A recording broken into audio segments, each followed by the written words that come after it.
Good morning to all. എല്ലാ resource പേഴ്സൺസും join ചെയ്തിട്ടുണ്ടോ എന്ന് ജസ്റ്റ് ഒന്ന് നോക്കാൻ. അസ്ലം,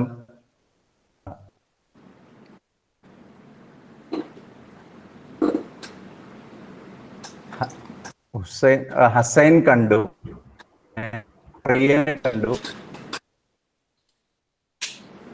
അടുത്തത്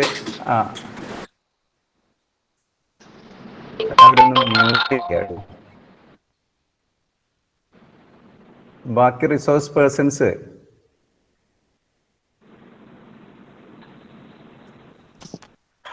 ഹാമിദ് ഉണ്ടോ?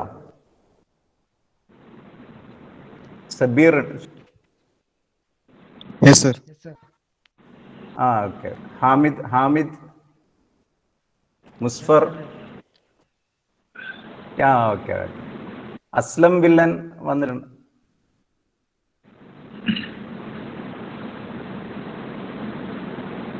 ഓക്കെ, മുസ്ഫർ വന്നു. Aslam?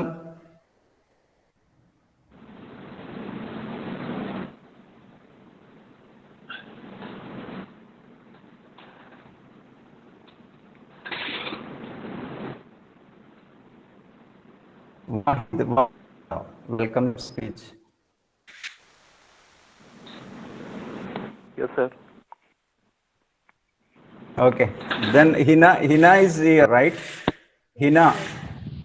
Yeah. Please start then. Yeah. Okay. Wishing you a happy and a fabulous afternoon, all of you. I am Hina CEO, your host, conveying hearty thanks for joining with us. First of all, I welcome all of you to this Career Mega event organized by Career and Guidance Cell of PSMO College, Tirurangadi, in collaboration with PSMO alumni. So, as you all might be aware that this mega event is meant for all students to foster their aspirations in pursuing higher education in various central universities. I am pretty sure that this is going to be beneficial and useful for all students to make a vivid and crucial idea on why one should pursue higher education in central universities. The resource persons we have received today are all also a part of our PSMO fam. This is our great privilege and honor to have them with us today. This orientation program will help you to make a clear idea about various central universities and facilities offered by respective universities. We will have an interactive session with their session after their sessions. So now I would like to call upon Mr. Abdul Wahid, sir, for welcome speech. Okay. Sir, am I audible? Audible or not? Yes, sir. Yes. Okay. So, good morning, everyone. Respected Dr. Aziz, Principal of PSMO College, and Dr. Muhammad Bashir, the Coordinator of the Career Guidance Program and my teacher, and Mr. Nizamuddin Kunnat. He is the in charge of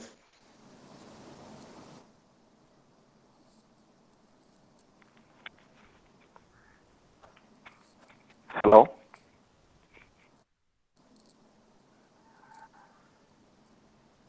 Okay, proceed. ബാക്കിയുള്ളവരൊന്ന് mute ചെയ്താൽ നന്നായിരുന്നു. Okay, please. Okay. So നമ്മുടെ program start ചെയ്യാൻ പോവാണ്. We have നമ്മുടെ principal sir ഇവിടെ ഉണ്ട്, അതുപോലെ ബഷീർ സർ ഉണ്ട്, അതുപോലെ നിസാം സർ ഉണ്ട്. സോ അതുപോലെ നമ്മളെ ഗസ്റ്റുകളായിട്ട് ഇന്ന് പങ്കെടുക്കുന്ന ഹസൈൻ, അസ്ലം വില്ലൻ, ഹാമിദ്, മുസ്ഫർ, പ്രിയ, അങ്ങനെ ഒരുപാട് ഗസ്റ്റുകൾ നമുക്ക് ഈ ഒരു കരിയർ ഇവന്റിൽ പങ്കെടുക്കുന്നുണ്ട്. സോ ആദ്യം തന്നെ എല്ലാവരെയും സ്വാഗതം ചെയ്യാണ്. നമ്മൾ കഴിഞ്ഞ വർഷവും ഈ ഒരു പ്രോഗ്രാം നടത്തിയിട്ടുണ്ടായിരുന്നു. ബഷീർ സർ തന്നെയായിരുന്നു അതിന്റെ ഒരു കോർഡിനേഷൻ എല്ലാം ചെയ്തിട്ടുണ്ടായിരുന്നത്. സോ ഈ വർഷവും വളരെ യൂസ്ഫുൾ ആയിട്ടുള്ള, കഴിഞ്ഞ വർഷം നമുക്ക് ഒരുപാട് സ്റ്റുഡൻസ് ഒരുപാട് സെൻട്രൽ യൂണിവേഴ്സിറ്റിയിലും IITസിലും NITസിലും ഒക്കെ അഡ്മിഷൻ എടുത്തിട്ടുണ്ട്. വളരെ സന്തോഷമുള്ള കാര്യമാണ്. സോ ഇത്തവണ നമുക്ക് ഒരുപാട് പാർട്ടിസിപ്പൻസ്, ഏകദേശം 200-ലപ്പുറം പാർട്ടിസിപ്പൻസ് ഇപ്പോൾ ലൈവായിട്ട് ഇവിടെ പങ്കെടുക്കുന്നുണ്ട്. വളരെ സന്തോഷം. സോ ഇത്തരത്തിലുള്ള വളരെ യൂസ്ഫുൾ ആയിട്ടുള്ള പ്രോഗ്രാംസ് ആണ് നമുക്ക് ആവശ്യമുള്ളത്. So I really appreciate the effort taken by mister doctor Basheer sir, and I congratulate him for this, for making this event successful. Sir, actually, ഇതിന്റെ പിന്നിൽ ഒരുപാട് കോർഡിനേഷൻ ആയി കഴിഞ്ഞാലും ഞങ്ങളെ കോണ്ടാക്ട് ചെയ്യുന്ന കാര്യത്തിലായി കഴിഞ്ഞാലും എല്ലാത്തിലും വളരെ ആക്റ്റീവായിട്ടായിരുന്നു സാറിന്റെ പ്രസൻസ് ഉണ്ടായിരുന്നത്. So once again I congratulate him. പിന്നെ പ്രിൻസിപ്പൽ സർ ഇവിടെ ഉണ്ട്. സർ ഇത്തരം പരിപാടികൾക്കൊക്കെ പൂർണ്ണ സപ്പോർട്ടാണ്. ബഷീർ സാറുമായിട്ടും ഞങ്ങളുമായിട്ടൊക്കെ നിരന്തരം നല്ല രീതിയിൽ തന്നെ ഇത്തരം പരിപാടികൾക്ക് എപ്പോഴും പ്രചോദനം നൽകുന്ന ഒരാളാണ്. So I really appreciate him, and I welcome him to inaugurate this function. And we have many guests here from representing these different universities and IITs. So I welcome all the dignitaries here. And now I'm not extending my words. ഇതിന് ശേഷം നമുക്ക് സംസാരിക്കാം. So I'm welcoming Mr.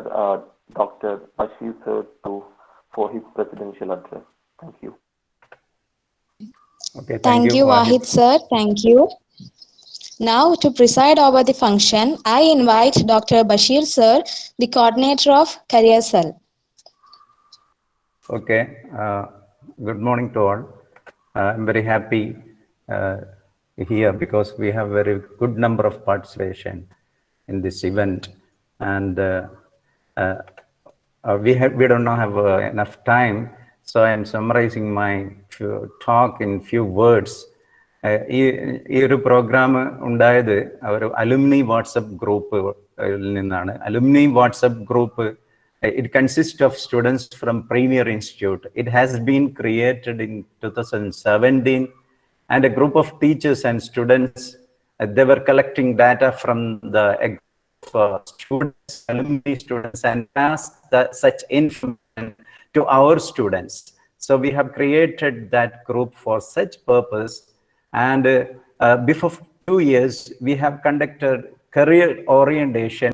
It was offline, and this is first time in online mode. And it is a great opportunity for our student and other students from all over the college and the science department to interact with our pride alumni today and make use of its maximum. I request them. And a similar program will be there for some other stream too in the near future. And this program, of course, it is resulted of a combined effort of our alumni and career guidance team with the support of our principal. I thank everyone who supported for this venture, especially Abdul Wahid from our alumni side. He was coordinating well, and Rabi, Hadia, and Amin from student side. And I also would like to thank Hannat and Hassanat from S2 Chemistry for their wonderful design of poster and promo videos for this program. And in this webinar, actually, we target all degree science students from the first year students itself to the final year to give awareness of the type of Premier Institute and the courses and new courses that has more interest in research field, and that has more employability in the current scenario, and what are the opportunities available in foreign universities. So that is our focus of our today's webinar. And in future, we can make different clusters and mentoring session for specifically for each subject. We are planning such a program in the future. So with this few words, I am concluding my talk, and officially I would like to welcome all on behalf of Career Guidance Cell, and thank you all. Thank you, Bashir sir. Thank you. Now I would like to invite our Honorable Principal Dr. Aziz sir for inaugural address. Okay, audible? Yes, sir. Okay. Yes. Okay, good morning all. Morning alla good noon ആയിട്ടുണ്ട്. Okay. Dear Dr. MC Bashir, Coordinator for Career Guidance Cell. Dear Nizamuddin, our IQAC Coordinator. Sajjana, Placement Cell Coordinator, other faculty members, today's resource persons. A big list is there. The strength of our alumni is, we can see from this list. I'm not going to the details of the names of each and every one. Mr. Hussain from mathematics. Just 10 days before, Hussain presented in a webinar organized by the Department of Mathematics in the same topic for mathematics students. Then Hamid PK is there, Musfar, Aslam Billan, Priya, and many. That list is big. And my dear former chairman, Wahid. Wahid is very close to me because he is the chairman who gave me a bouquet from the student side when I joined here as the principal. From 2017 onwards, that friendship is going. I'm very happy to see Wahid in this session for welcoming all assembled. And all resource persons today and my dear students. I think the students of present second semester and fifth semester joined. It's a very happy occasion. As principal, very happy to see the coordinators are effectively organizing various programs useful to students. Dr. MC Bashir, he took the charge of career guidance cell just 2 weeks before. And this is the second program organized under that career guidance cell. Just last week, one program he conducted. Then again, I'm expecting more. IQAC coordinator Nisamuddin is here because Nisam is always watching all this type of developments happening from the eye of IQAC coordinator because we need this type of activities. That is our college. We have a big alumni group representing various international reputed institutions. Many completed their post-graduation at various IITs, IISc, central universities, etc., etc. And many are completing PG here in different colleges and also the universities in Kerala, including Calicut University. A number of students are going to various important universities. That's a good sign. And also a college, I definitely say, from PSMO college every year, a good number of students are going for getting some research fellowship. Mainly from the Department of Chemistry, Physics, Zoology, and Botany. From these 4 subjects, many students are getting some research fellowship. That is also because of the direction and guidance given by the faculty members. I'm not taking much time because many resource persons are waiting to address you. I'm concluding. കുട്ടികളോട് പറയാനുള്ളത് ഇത്തരം പരിപാടികൾ നിങ്ങൾ വളരെ ശ്രദ്ധയോടെ വീക്ഷിക്കണം. പ്രത്യേകിച്ചും ഇപ്പോൾ second സെമസ്റ്ററിലുള്ള കുട്ടികൾ. It's A best time. This is the best time for you to hear about this type of reputed institutions for doing PG. എന്തുകൊണ്ടെന്ന് പറഞ്ഞാൽ you can plan now. Plenty of time is there. ഇപ്പൊ second semester പഠിക്കുന്ന കുട്ടികളിലേക്ക് IASc ബാക്ക്ഗ്രൗണ്ടിനെ പറ്റി നമ്മുടെ Hussain PG ചെയ്ത് അവിടെയാണ്. Hussain M. മെനിയാന്ന് നമ്മുടെ മുൻ പ്രിൻസിപ്പൽ N. സാറിനെ വിളിച്ചിരുന്നു. അബ്ദുൽ സാർ കുറെ കാര്യങ്ങൾ ഹസൈനെ പറ്റി കുറെ കാര്യങ്ങൾ പറഞ്ഞു. എനിക്ക് ഹസൈനെ നേരിട്ട് കണ്ടിട്ടില്ല. വെറുതെ ഒരു കോൾ ഒന്ന് വിളിച്ചതാണ്. സാർ ഹസൈന്റെ പ്രോഗ്രാമിനെ പറ്റി സാർ അറിഞ്ഞിരുന്നു. അപ്പൊ ഹസൈൻ പഠിച്ചതും ഓക്കെ. ഒരു സാധാ കുടുംബത്തിൽ നിന്ന് ഹസൈൻ PSMOയിൽ വന്ന് നമ്മുടെ അധ്യാപകരുടെ ആ ഒരു ഡയറക്ഷനിലാണ് IASയിലേക്ക് PGക്ക് പോകുന്നത്. പിന്നെ PhD, okay, now is working. അതേപോലെ അസ്ലം ബില്ലൻ നമുക്കറിയാം, PSMOയിലെ ആദ്യത്തെ പ്രൈം മിനിസ്റ്റർ റിസർച്ച് ഫെലോഷിപ്പ് കിട്ടിയ ആളാണ്. അതേപോലെ ഇതിലുള്ള റിസോഴ്സ് ഒക്കെ തന്നെ IITകളും IASകളും റെപ്യൂട്ടഡ് സെൻട്രൽ യൂണിവേഴ്സിറ്റികളൊക്കെ PGയും PhDയും ചെയ്യുന്നവരാണ്. അവർ നിങ്ങളെ അങ്ങോട്ട് വിളിക്കുകയാണ്. അതാണ് ഇമ്പോർട്ടൻസ്. നമ്മൾ PSMOയുടെ എല്ലാ ഗുണങ്ങളും അനുഭവിച്ച കുട്ടികൾ ഇവിടുന്ന് പോയതിനു ശേഷം താഴെ പഠിക്കുന്ന കുട്ടികൾ അങ്ങോട്ട് ക്ഷണിക്കുകയാണ്. ഇതൊരു ഇൻവിറ്റേഷൻ ആണ്. നിങ്ങൾ ഇങ്ങോട്ട് പോന്നോ, സൗകര്യങ്ങളുണ്ട്, നിങ്ങൾക്ക് എല്ലാ കാര്യങ്ങളും പറഞ്ഞു തരും. ഓക്കെ, ആ നിലയ്ക്ക് ഇത് വളരെ ഇമ്പോർട്ടന്റ് പ്രോഗ്രാമാണ്. അപ്പൊ സെക്കൻഡ് സെമസ്റ്റർ പഠിക്കുന്ന ഒരു കുട്ടിക്ക് ഇപ്പൊ പ്ലാൻ ചെയ്യാം. ബാക്കിയുള്ള സെമസ്റ്ററുകൾ നല്ലപോലെ പഠിച്ച് നല്ല മാർക്കിൽ, അല്ലെങ്കിൽ അതിന്റെ എൻട്രൻസുകളൊക്കെ മനസ്സിലാക്കിക്കൊണ്ട് എൻട്രൻസ് എഴുതാനുള്ള പ്രിപ്പറേഷനും കാര്യങ്ങളൊക്കെ തന്നെ നമുക്ക് ഭാവിയിൽ ഒരുപക്ഷെ ബഷീർ സാർ അറേഞ്ച് ചെയ്യും. ഉറപ്പായിട്ടും സാറിന് ചെയ്യാൻ പറ്റും. Because he's having connection with our a good number of alumni who are pursuing their higher studies.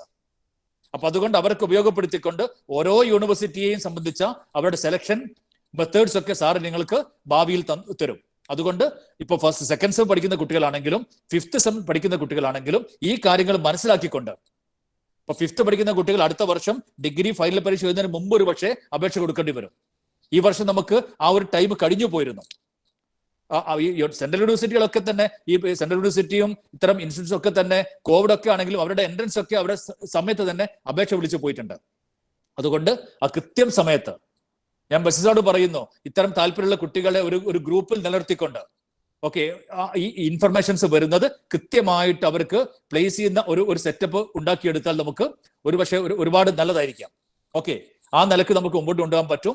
അപ്പൊ ഇന്ന് ഇവിടെ ജോയിൻ ചെയ്ത PSMOയിൽ പഠിച്ചു പോയ നമ്മുടെ പ്രിയപ്പെട്ട എല്ലാ അലുംനൈ മെമ്പേഴ്സിനെയും വളരെ സന്തോഷത്തോടെ പ്രിൻസിപ്പൽ എന്ന പേരിൽ ഞാൻ ഒരിക്കൽ കൂടി ഈ പരിപാടിയിലേക്ക് സ്വാഗതം ചെയ്യാണ്.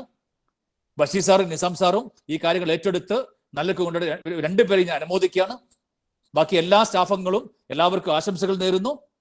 ഇതിൽ ചേർന്ന എല്ലാ കുട്ടികളും ഈ പ്രോഗ്രാം നല്ല നിലക്ക് ഉപയോഗപ്പെടുത്തിക്കൊണ്ട്, ഓക്കെ, നിങ്ങളുടെ ഫ്യൂച്ചർ കരിയർ ഡെവലപ്പ് ചെയ്യാൻ പറ്റുന്ന വിധത്തിൽ ഈ പ്രോഗ്രാമിനെ മാറ്റിക്കൊണ്ട് നിങ്ങൾ മുമ്പോട്ട് പോകുമെന്ന് പറഞ്ഞുകൊണ്ട് ഞാൻ വളരെ സന്തോഷത്തോടെ ഈ ഒരു കരിയർ ഗൈഡൻസിന്റെ ഈ ഒരു വെബിനാർ ഉദ്ഘാടനം ചെയ്ത് പ്രഖ്യാപിക്കുന്നു.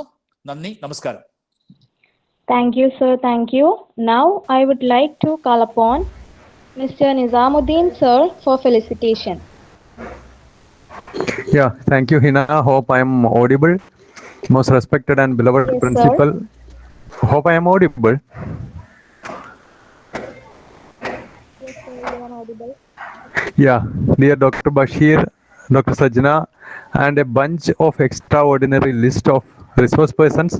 All these are former students of PSMO College who have completed their post-graduation from prestigious institutions of the nation and are pursuing for their PhD from prestigious international and national institutions. I expect this must be a benchmark program from the part of the Career Guidance and Placement Cell. This kind of programs will be definitely influencing and encouraging students, the present students, to become ambitious about their future, to be aspirants to get an admission in the prestigious institutions of national and international standards. As principal sir said, you can take it as an invitation or as a canvassing, even as a canvassing, or as a Godfather's Gospels to do your post-graduation or research in the prestigious institutions. And I extend my appreciation and thanks to Dr. Bashir sir as well as Sajna ma'am, who are busy with conducting and organizing this sort of programs. Of course, I know that you are along with you people. I am also in fact waiting for an interaction with my dear former students. With that words, let me conclude, and I take this opportunity to advise all the participants. I am really happy to see, as per the scratch pad of my laptop, I can see nearly 233 participants. Is perhaps the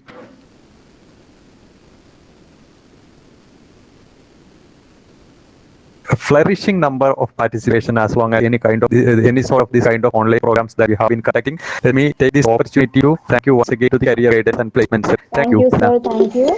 Then now I would like to invite Mr. Hassan, who completed PhD in Mathematics from IISc Bangalore, to lead this session. Thank you, Hina. Am I audible? Yes, sir, you are audible. Okay, thank you.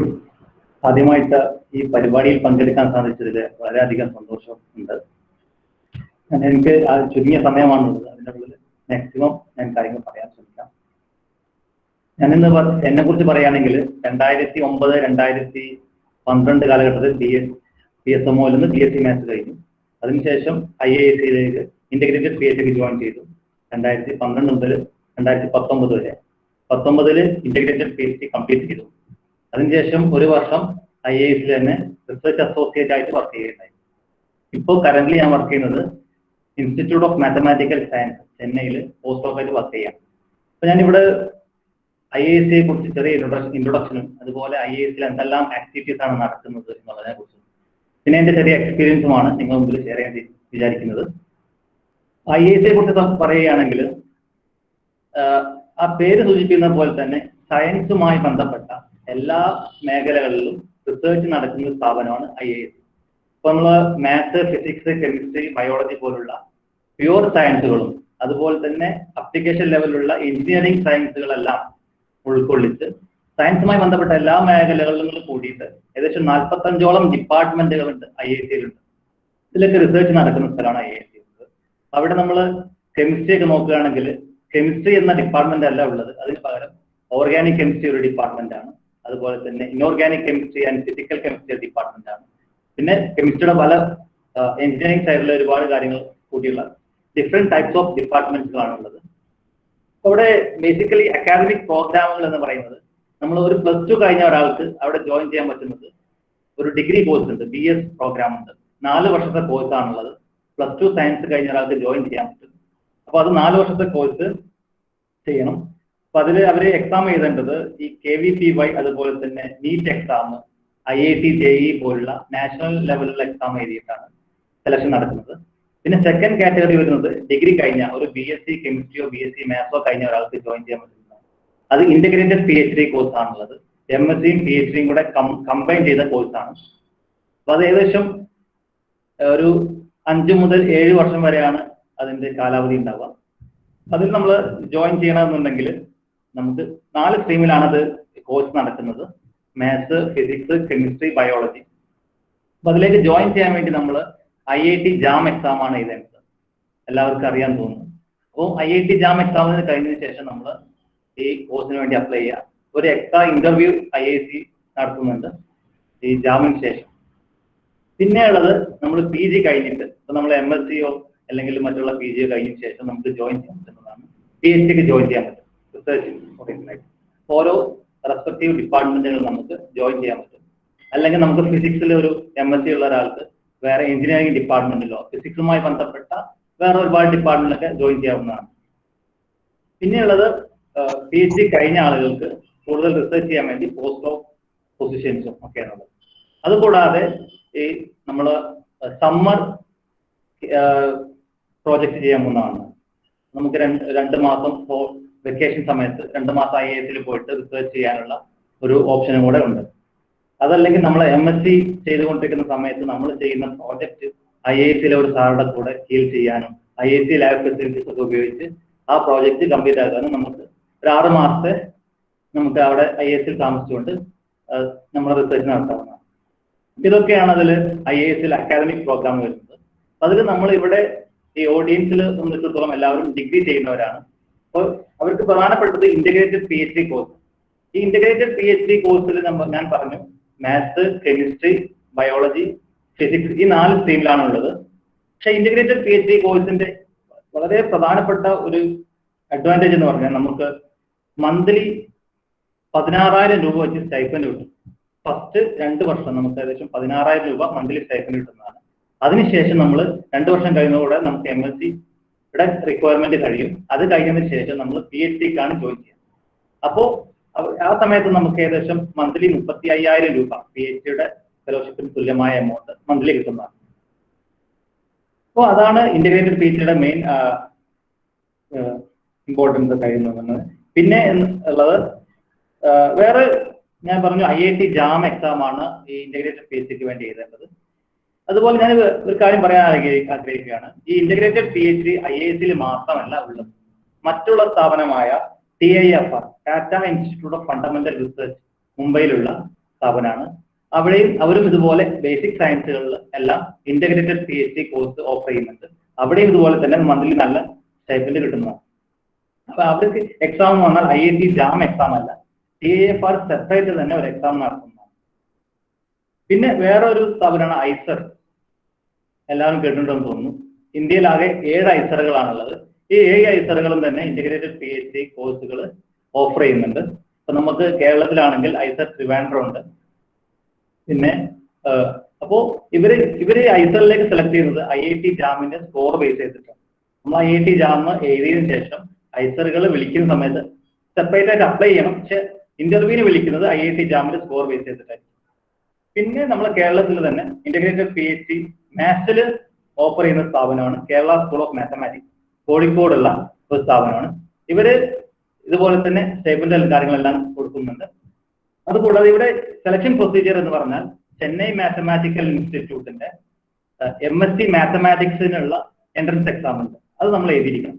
അത് എഴുതിയതിനു ശേഷം നമ്മൾ Kerala school of mathematics separate apply ചെയ്യണം. അപ്പം ഈ Chennai mathematical ഇൻസ്റ്റിറ്റ്യൂട്ടിന്റെ rank list base ചെയ്തിട്ടാണ് അവർ എന്ത് ചെയ്യുക, നമ്മൾ ഇന്റർവ്യൂവിന് വിളിക്കുക. ആ ഇന്റർവ്യൂ കഴിഞ്ഞ് നമുക്ക് അവിടെ ജോയിൻ ചെയ്യാം. അതാണ് ഇന്റഗ്രേറ്റഡ് PhD കുറിച്ച് എനിക്ക് പറയാനുള്ളത്. പിന്നെ ഞാൻ IISc കുറിച്ച് പറയുകയാണെങ്കിൽ, IIScയുടെ ക്യാമ്പസിനെ കുറിച്ച് പറയുകയാണെങ്കിൽ, നമുക്ക് അവിടെ എല്ലാ തരം സ്പോർട്സ് ആക്ടിവിറ്റീസും അവൈലബിൾ ആയിരിക്കും, ഇൻക്ലൂഡിങ് സ്വിമ്മിംഗ് പൂൾ അടക്കം, ഫുട്ബോൾ ആവട്ടെ, ക്രിക്കറ്റ്, എല്ലാത്തിനുള്ള സൗകര്യങ്ങളുണ്ട്. പിന്നെ നമുക്ക് കൾച്ചറൽ ആക്ടിവിറ്റീസ്, ഇപ്പൊ ഡാൻസ് പഠിക്കാനൊക്കെ അതുപോലുള്ള കൾച്ചറൽ ആക്ടിവിറ്റീസിനൊക്കെ നമുക്ക് പഠിക്കാനും അങ്ങനെ ക്ലബുകളൊക്കെ ഉണ്ട്. അപ്പൊ അതൊക്കെ നമുക്ക് എക്സ്ട്രാ ആയിട്ട് ചെയ്യാവുന്നതാണ്. അതുപോലെ തന്നെ നമുക്ക് ഒരു മ്യൂസിക്കൽ ഇൻസ്ട്രുമെന്റ് പഠിക്കണം, അതിനുള്ള ക്ലബുകളുണ്ട്. ഇപ്പോൾ ഗിറ്റാർ, ഓടക്കുയിൽ പോലുള്ള ഇൻസ്ട്രുമെന്റ് ഒക്കെ പഠിക്കാനുള്ള ക്ലബുകളും അത് പഠിപ്പിക്കാനുള്ള വീക്ക്ലി ക്ലാസ്സുകളൊക്കെ ഉണ്ടാവും. അതൊക്കെ നമുക്ക് ജോയിൻ ചെയ്ത് പഠിക്കാവുന്നതാണ്. പിന്നെ നമുക്ക് മാർഷൽ ആർട്സ്, കുങ്ഫു, കരാട്ടെ പോലുള്ള മാർഷൽ ആർട്സ് പഠിക്കാൻ താല്പര്യമുള്ളവർക്കൊക്കെ അതിന്റെ ക്ലബുകളൊക്കെ ജോയിൻ ചെയ്ത് അത് റെഗുലർ ക്ലാസ് ആയിട്ട് പഠിക്കാവുന്നതാണ്. ഇങ്ങനെയൊക്കെ നമുക്ക് ഏതെല്ലാമാണോ നമ്മളെ ഇൻട്രസ്റ്റ് അനുസരിച്ച് നമുക്ക് എക്സ്ട്രാ കരിക്കുലർ ആക്ടിവിറ്റീസ് ചെയ്യാൻ തന്നെ ക്യാമ്പസിനുള്ളിൽ തന്നെ സൗകര്യം ഉണ്ടായിരിക്കും. പിന്നെ 24 hours ഡിപ്പാർട്ട്മെന്റുകളെല്ലാം ഓപ്പൺ ആയിരിക്കും. നമുക്ക് ഏത് സമയത്ത് വേണമെങ്കിൽ അവിടെ പോയി ഡിപ്പാർട്ട്മെന്റിൽ പോയിട്ട് നമുക്ക് വർക്ക് ചെയ്യാവുന്നതാണ്. പിന്നെ നമ്മൾ ഏകദേശം എല്ലാവർക്കും തന്നെ സിംഗിൾ റൂം ആയിരിക്കും, വളരെ നല്ല നീറ്റ് ആയിട്ടുള്ള ഹോസ്റ്റൽ ഫെസിലിറ്റി ആയിരിക്കും, വളരെ കാം ആയിട്ടുള്ള അറ്റ്മോസ്ഫിയർ ആയിരിക്കും. അപ്പോൾ നമുക്ക് വർക്ക് ചെയ്യാനുള്ള എല്ലാ ഫെസിലിറ്റീസും ക്യാമ്പസിൽ ഉണ്ടായിരിക്കും. IISc ഇതുപോലെ തന്നെയാണ് മറ്റുള്ള IITകളിലും അതുപോലുള്ള സ്ഥാപനങ്ങളും ഇത് തന്നെ ആയിരിക്കും, ഇങ്ങനെയായിരിക്കും ക്യാമ്പസിന്റെ അവസ്ഥ. അപ്പൊ എന്തുകൊണ്ട് നമുക്ക് വളരെ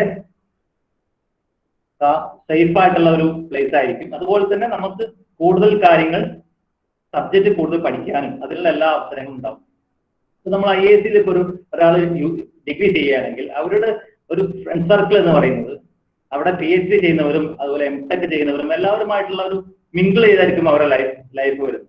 അപ്പൊ അവർക്ക് കൂടുതൽ കാര്യങ്ങൾ അറിയാനും കൂടുതൽ ആളുകളുമായിട്ട് ഇന്ററാക്ട് ചെയ്യാനും അതുപോലെ മറ്റു ഡിപ്പാർട്ട്മെന്റുകളിൽ, എഞ്ചിനീയറിംഗ് ഡിപ്പാർട്ട്മെന്റുകളിൽ അവിടെയൊക്കെ ആ ഒരു ഡിപ്പാർട്ട്മെന്റുകൾ എന്താണ് റിസർച്ച് നടക്കുന്നതെന്ന് മനസ്സിലാക്കാനും അതുമായി ബന്ധപ്പെട്ട് അവർക്ക് കൂടുതൽ കമ്പൈൻഡ് ആയിട്ട് കൊളാബറേറ്റ് ചെയ്ത് കാര്യങ്ങൾ പഠിക്കാനൊക്കെ സാധിക്കുന്നതാണ്.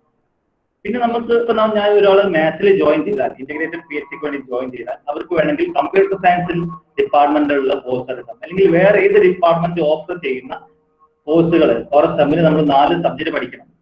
അപ്പോൾ ഈ സബ്ജക്റ്റിനനുസരിച്ച് നമുക്ക് ഇഷ്ടമുള്ള സബ്ജക്ട് എടുക്കാം. നമ്മുടെ ഡിപ്പാർട്ട്മെന്റ് ഒന്നും വേണമെന്നില്ല, വേറെ ഡിപ്പാർട്ട്മെന്റ് എടുത്ത് അതൊക്കെ പഠിച്ച് നമുക്ക് നമ്മളെ ഇൻട്രസ്റ്റ് കണ്ടുപിടിക്കുന്നത് കൊളാബറേറ്റ് ചെയ്ത് വർക്ക് ചെയ്യാനുള്ള ഒരു ഓപ്ഷൻ ഉണ്ട്. ഇതൊക്കെയാണ് ക്യാമ്പസിനെ കുറിച്ച് പറയുകയാണെങ്കിൽ. ഞാൻ കൺക്ലൂഡ് ചെയ്യാണ്, 10 മിനിറ്റ് ആയി. ഇനി എന്തെങ്കിലും സംശയം ഉണ്ടെങ്കിൽ ചോദിക്കാം. Thank you, Mr. Hassan. Welcome. Okay, then now I would like to invite Mr. Aslam Vilan, who is currently doing PhD in chemistry in IIT Mumbai. നമസ്കാരം. ഹാമിദ് ആയിരുന്നു ലിസ്റ്റിൽ തോന്നുന്നു. ഞാനിപ്പോൾ PSMO 2016 കെമിസ്ട്രി കഴിഞ്ഞതാണ്. അതിനുശേഷം 2017-19 കർണാടക NIT സുറത്കൽ NIT കെമിസ്ട്രിയിൽ PG ചെയ്തു. അതിനുശേഷം ഇപ്പോൾ IIT ബോംബെയിൽ കെമിസ്ട്രിയിൽ PhD ചെയ്യുന്നു. അപ്പോൾ ഇവിടെ കെമിസ്ട്രിയിൽ PhD ചെയ്യുന്നത്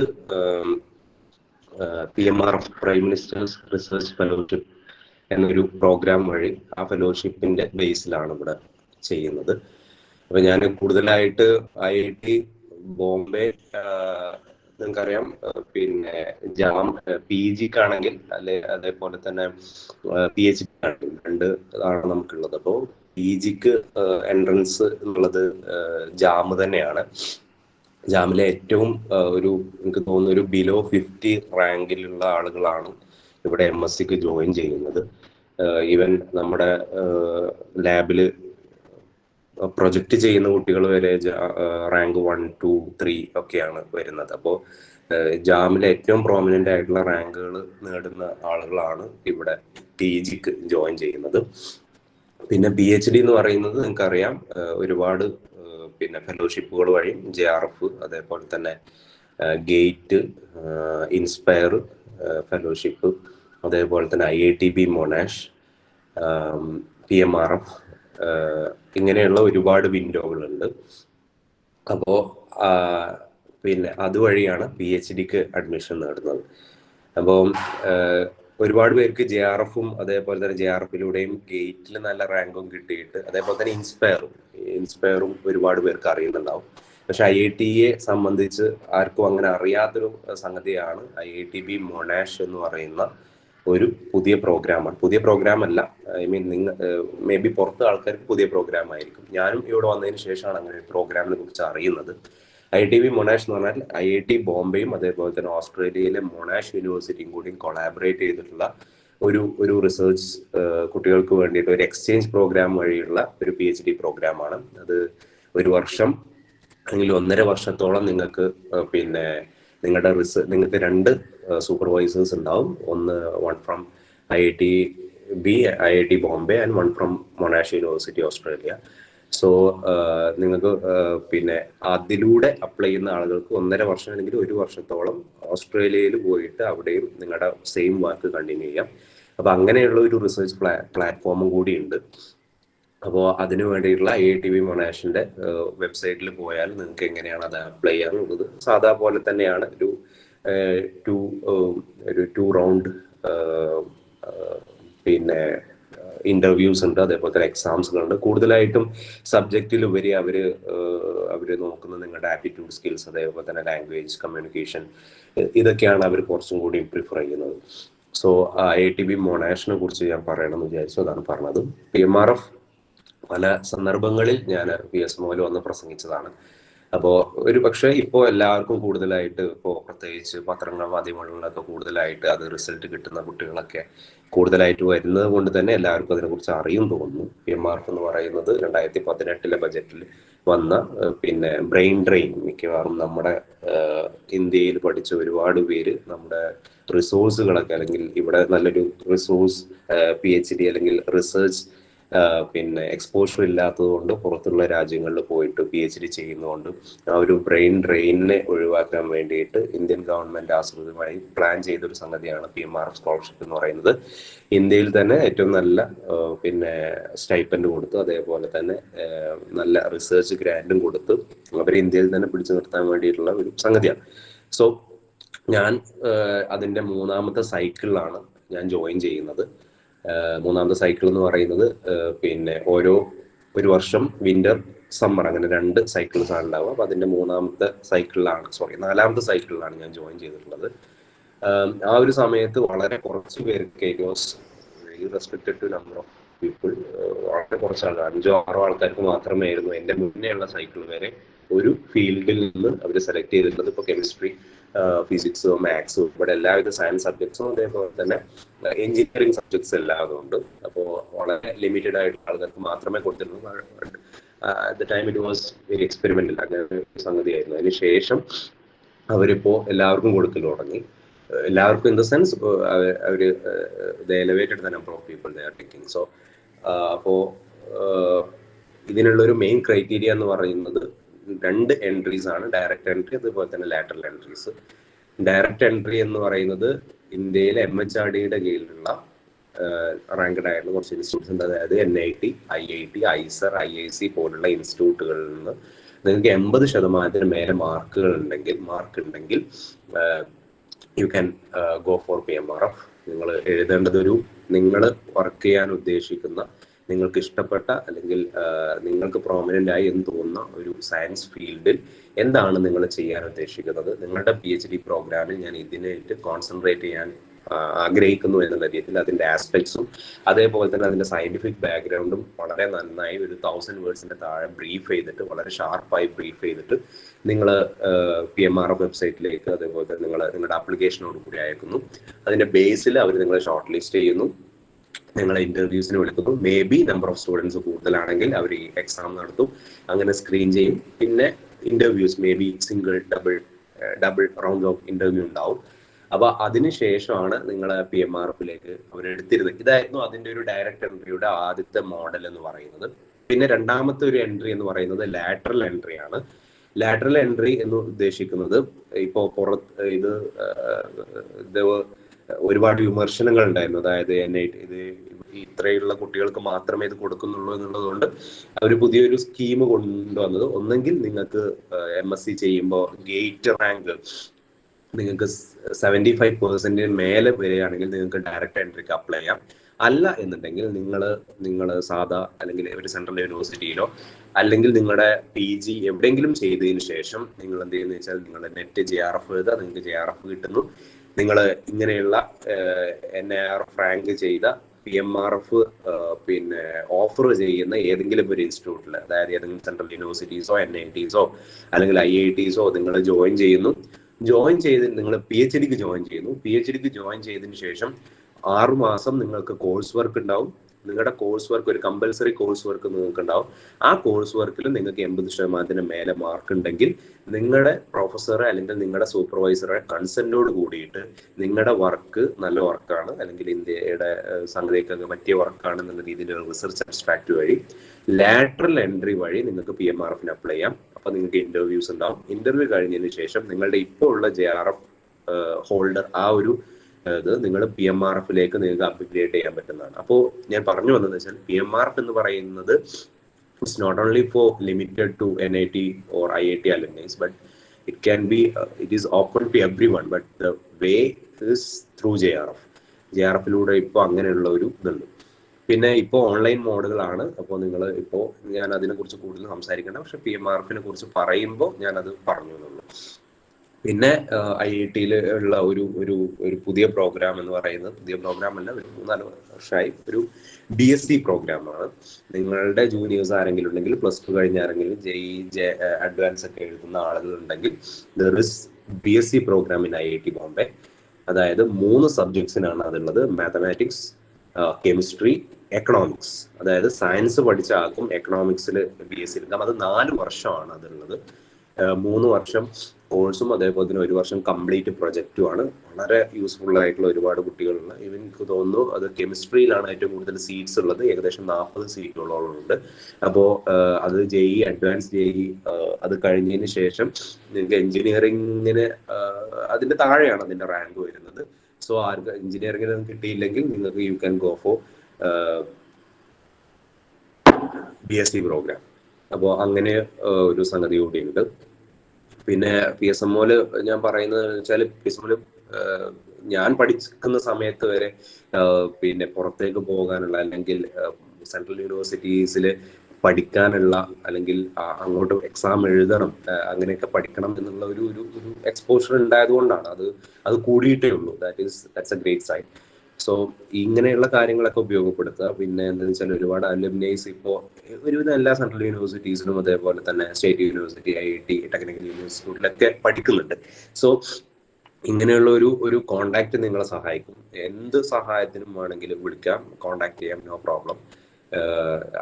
ഇപ്പോൾ നിങ്ങൾക്ക് കോണ്ടാക്ട് ചെയ്യാൻ പറ്റിയ ബഷീർ സാർ ആയാലോ അല്ലെങ്കിൽ ആരെയായാലും നമ്മളെ കിട്ടാൻ വളരെ ഈസിയാണ്. സോ എന്തെങ്കിലും സംശയം ഉണ്ടെങ്കിൽ may be if you are done with your jam exam and you got A really nice rank in the exam, so you want to you don't know how to apply for the admission process, like in the JAM and for the NITs, you don't know how to apply, you can directly contact us. And you want to know the programs and the various applications that are going on in the campus right now, so you can contact.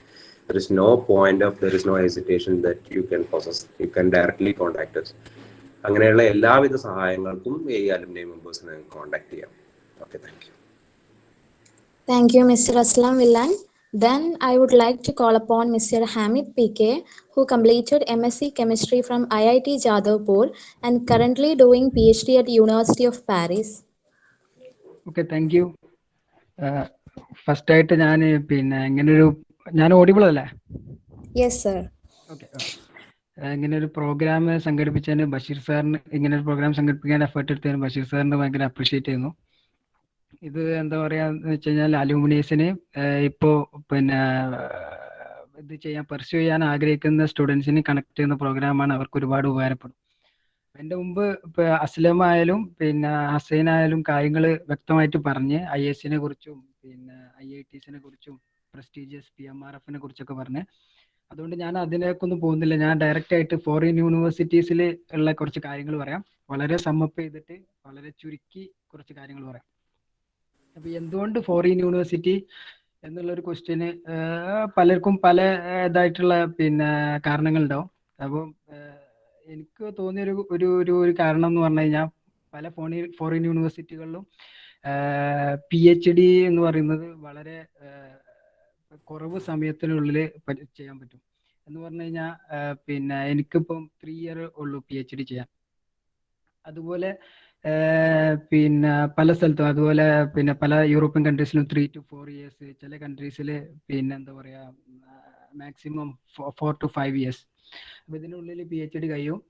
അതുപോലെ തന്നെ foreign university എന്ന് പറയുമ്പോൾ നമ്മളെ മനസ്സിൽ ഒരുപാട് questions ഉണ്ട്. എന്ന് പറഞ്ഞാൽ എവിടെ അപ്ലൈ ചെയ്യണം, ഏത് കൺട്രീസിൽ പോകണം. അപ്പം അങ്ങനെ ഉള്ളൊരു കാര്യത്തിൽ ഞാൻ പറയാം, നമുക്ക് മെയിനായിട്ട് 3 ഓപ്ഷൻസ് ആണുള്ളത്. ഒന്നെങ്കിൽ യൂറോപ്യൻ കൺട്രീസ് എന്ന് പറഞ്ഞു കഴിഞ്ഞാൽ സ്പെയിൻ, അതുപോലെ ഫ്രാൻസ് എന്ന് പറഞ്ഞ പോലെ ഒരു 10-26 കൺട്രീസ്.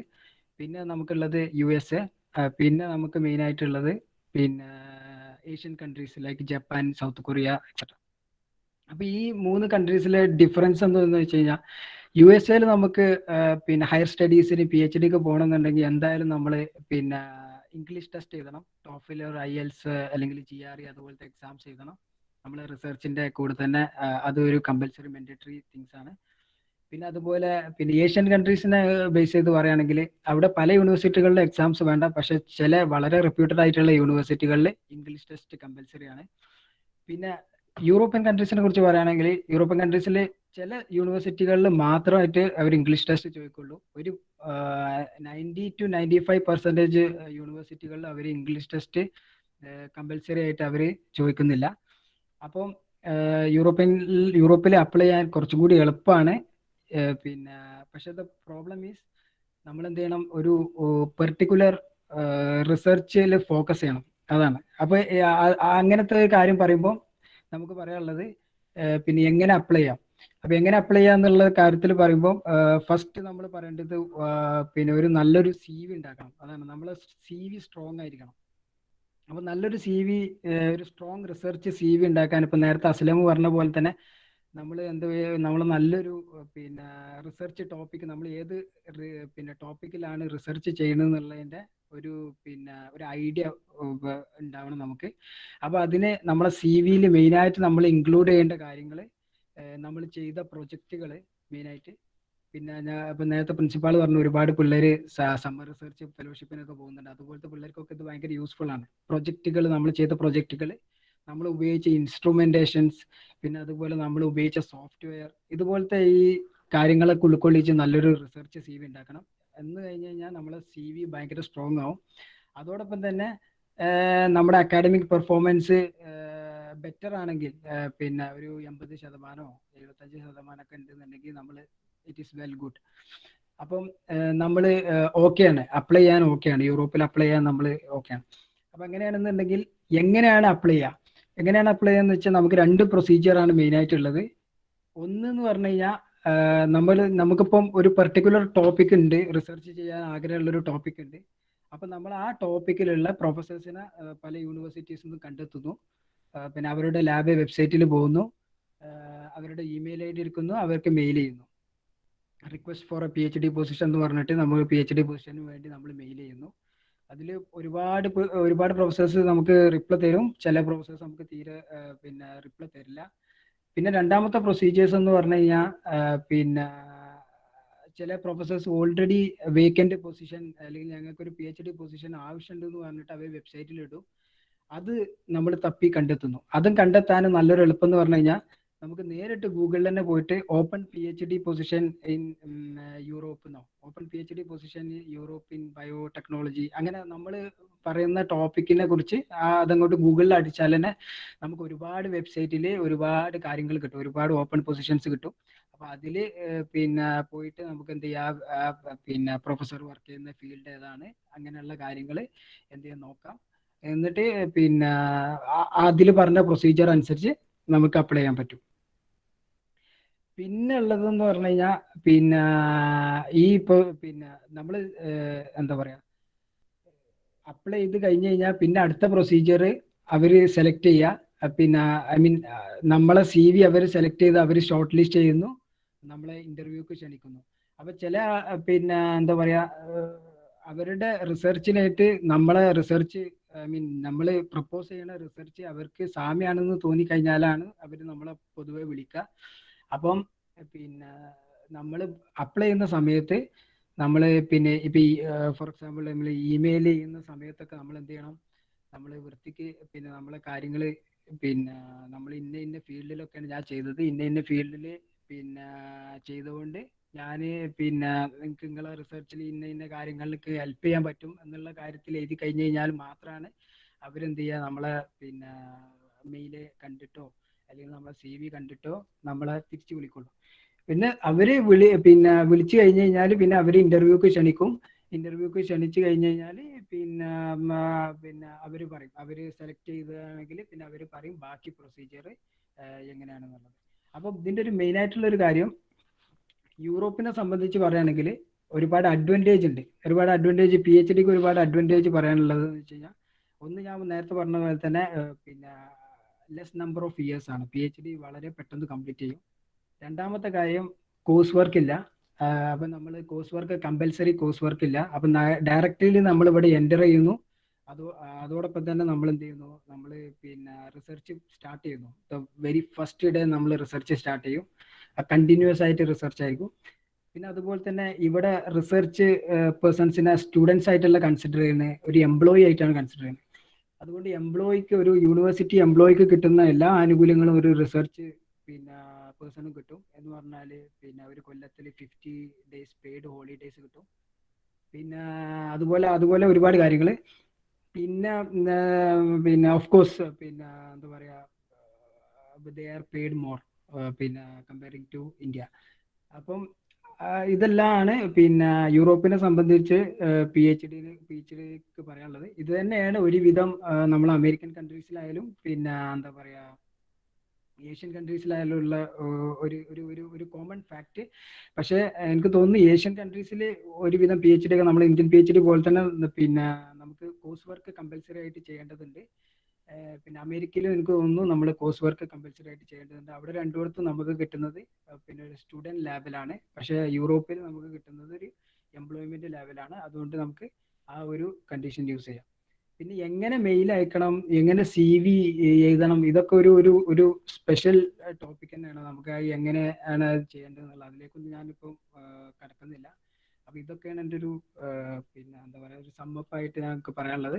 അപ്പൊ പിന്നെ എന്തെങ്കിലും ഡൗട്ട് ഉണ്ടെങ്കിൽ നിങ്ങൾക്ക് ചോദിക്കാം. അസ്ലം പറഞ്ഞ പോലെ തന്നെ ഏത് സമയം നിങ്ങൾക്ക് കോൺടാക്ട് ചെയ്യാം. ബഷീർ സർ ത്രൂ നിങ്ങൾക്ക് കോൺടാക്ട് ചെയ്യാം. ഏത് സമയവും അവൈലബിൾ ആവും. Okay, thank U.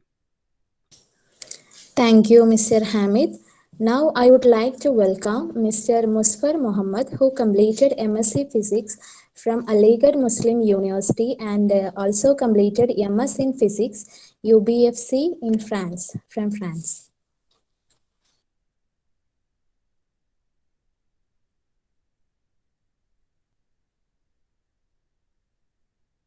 മുസ്ഫർ കേൾക്കുന്നില്ല, അത് അൺമ്യൂട്ട് ചെയ്യൂ mic. Okay.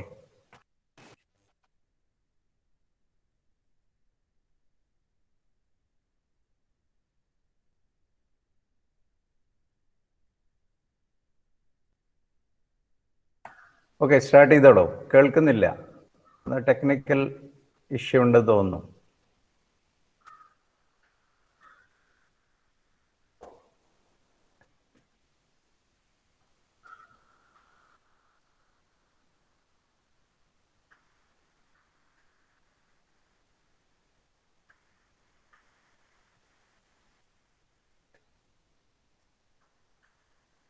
Musfar has left the meeting.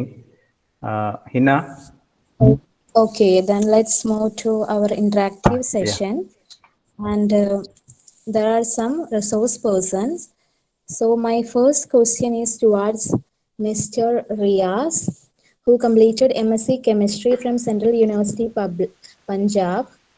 And the question is that, can you brief Central University admission procedure? What are best Central Universities means in ranking, mode of exam, admission procedure after exam?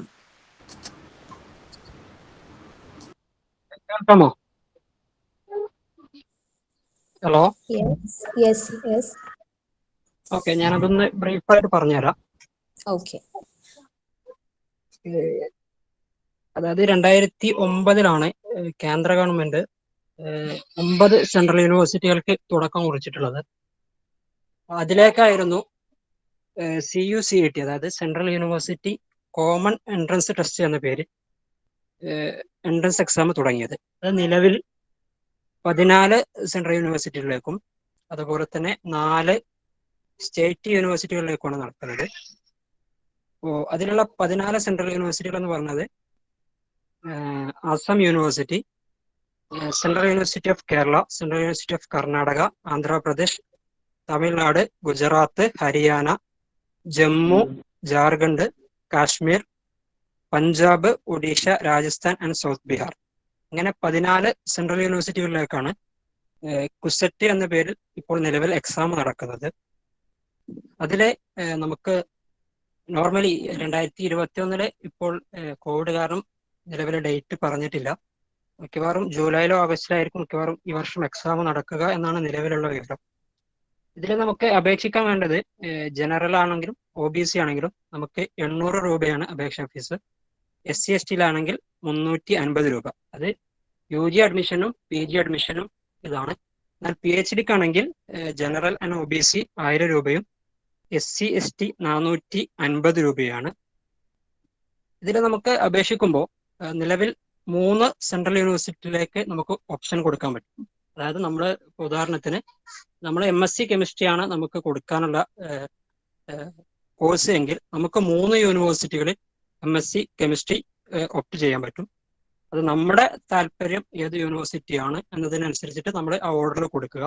അതിൽ തന്നെ ഒരു യൂണിവേഴ്സിറ്റിയിൽ 3 കോഴ്സുകൾ select ചെയ്യാനുള്ള option നമുക്കുണ്ടാകും. അങ്ങനെ total 3 യൂണിവേഴ്സിറ്റികളിൽ total 9 course നമുക്ക് ഒറ്റ അപേക്ഷയിൽ തന്നെ കൊടുക്കാം.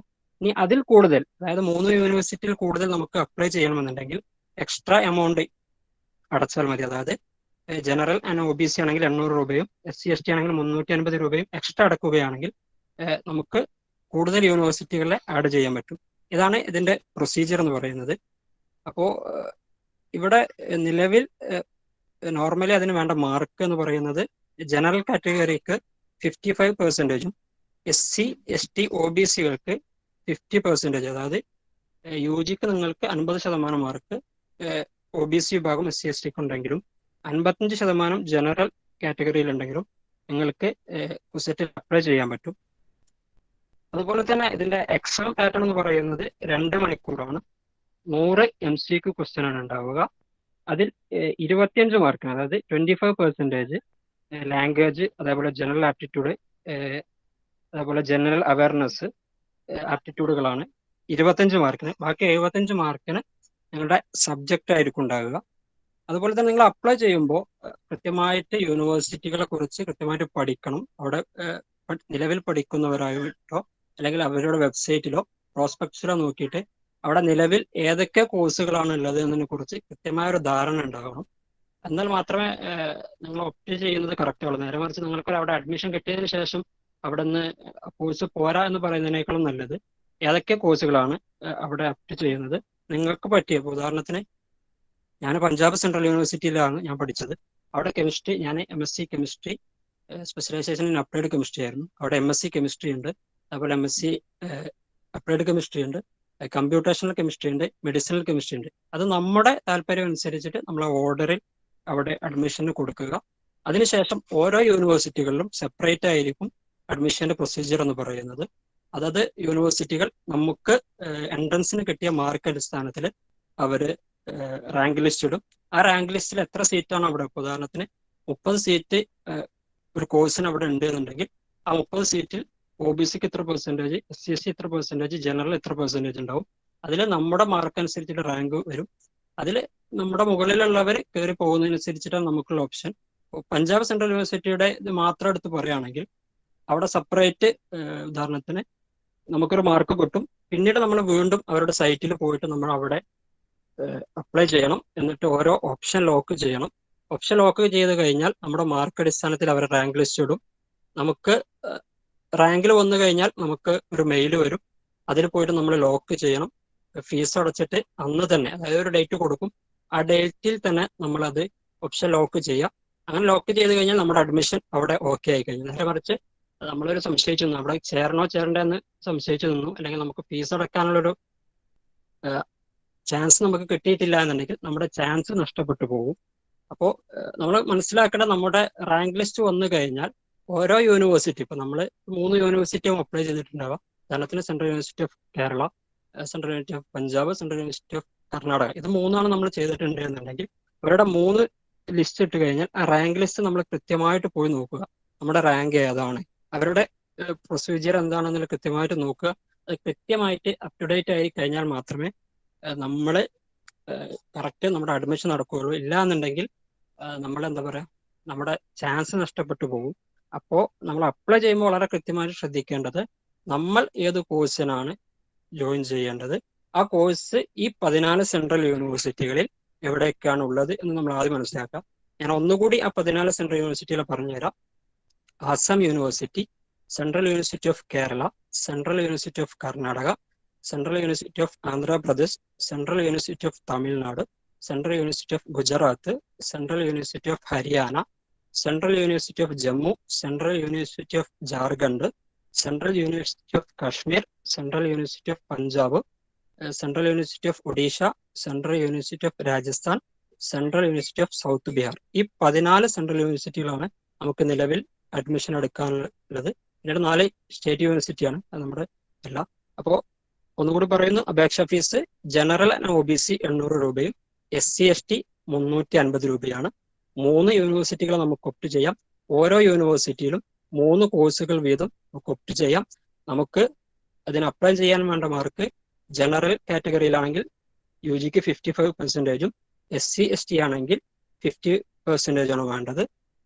ഈ കാര്യങ്ങളാണ്. എക്സാമിന്റെ പാറ്റേൺ ഞാൻ നേരത്തെ പറഞ്ഞ പോലെ തന്നെ 2 മണിക്കൂറാണ് എക്സാം ഉണ്ടാവുക. 100 മാർക്കിന്റെ MCQ ക്വസ്റ്റ്യൻ, അത് 25 mark language, general awareness, aptitude, സ്കില്ലൊക്കെ അടക്കമുള്ളത്. ബാക്കി 75 മാർക്കിന് സബ്ജക്റ്റ് ആയിരിക്കും. നെഗറ്റീവ് മാർക്കിംഗ് ഉണ്ട് 0.25, അതായത് ഒരു ക്വസ്റ്റ്യൻ തെറ്റി കഴിഞ്ഞാൽ 0.25 മാർക്ക് നമുക്ക് നെഗറ്റീവ് ആവും. ഇതാണ് കുസറ്റിന്റെ രീതി. നോർമലി മെയ് ജൂൺ ജൂലൈ ടൈമിലാണ് സാധാരണ ഇതിന്റെ പ്രൊസീജിയർ നടക്കാറുള്ളത്. ജൂലൈയിൽ അഡ്മിഷൻ നടക്കും. പക്ഷെ നിലവിൽ കോവിഡിന്റെ സാഹചര്യത്തിൽ നിലവിൽ ഈ 2021 പ്രഖ്യാപിച്ചിട്ടുള്ള ഒരു പക്ഷേ ജൂലൈയിലായിരിക്കും, അല്ലെങ്കിൽ ജൂൺ അവസാനത്തോടു കൂടി നോട്ടിഫിക്കേഷൻ വരാൻ സാധ്യതയുണ്ട്. ഇതിന്റെ കൂടെ ഒരു കാര്യം കൂടി ആഡ് ചെയ്യാനുണ്ടായിരുന്നു. നിലവിൽ DU കുസറ്റിലേക്ക് ചേരും എന്ന് പറഞ്ഞിരുന്നു. പക്ഷെ ഈ ഒരു സാഹചര്യത്തിൽ അവർ വീണ്ടും പിന്മാറിയിട്ടുണ്ട്. ഒരുപക്ഷെ അടുത്ത വർഷം വീണ്ടും ഡൽഹി യൂണിവേഴ്സിറ്റി കുസറ്റിന്റെ ഭാഗമാകാൻ സാധ്യതയുണ്ട്. ഇത്രയും കാര്യങ്ങളാണ് ഇതിന്റെ ബ്രീഫായിട്ട് പറയാനുള്ളത്. Thank you.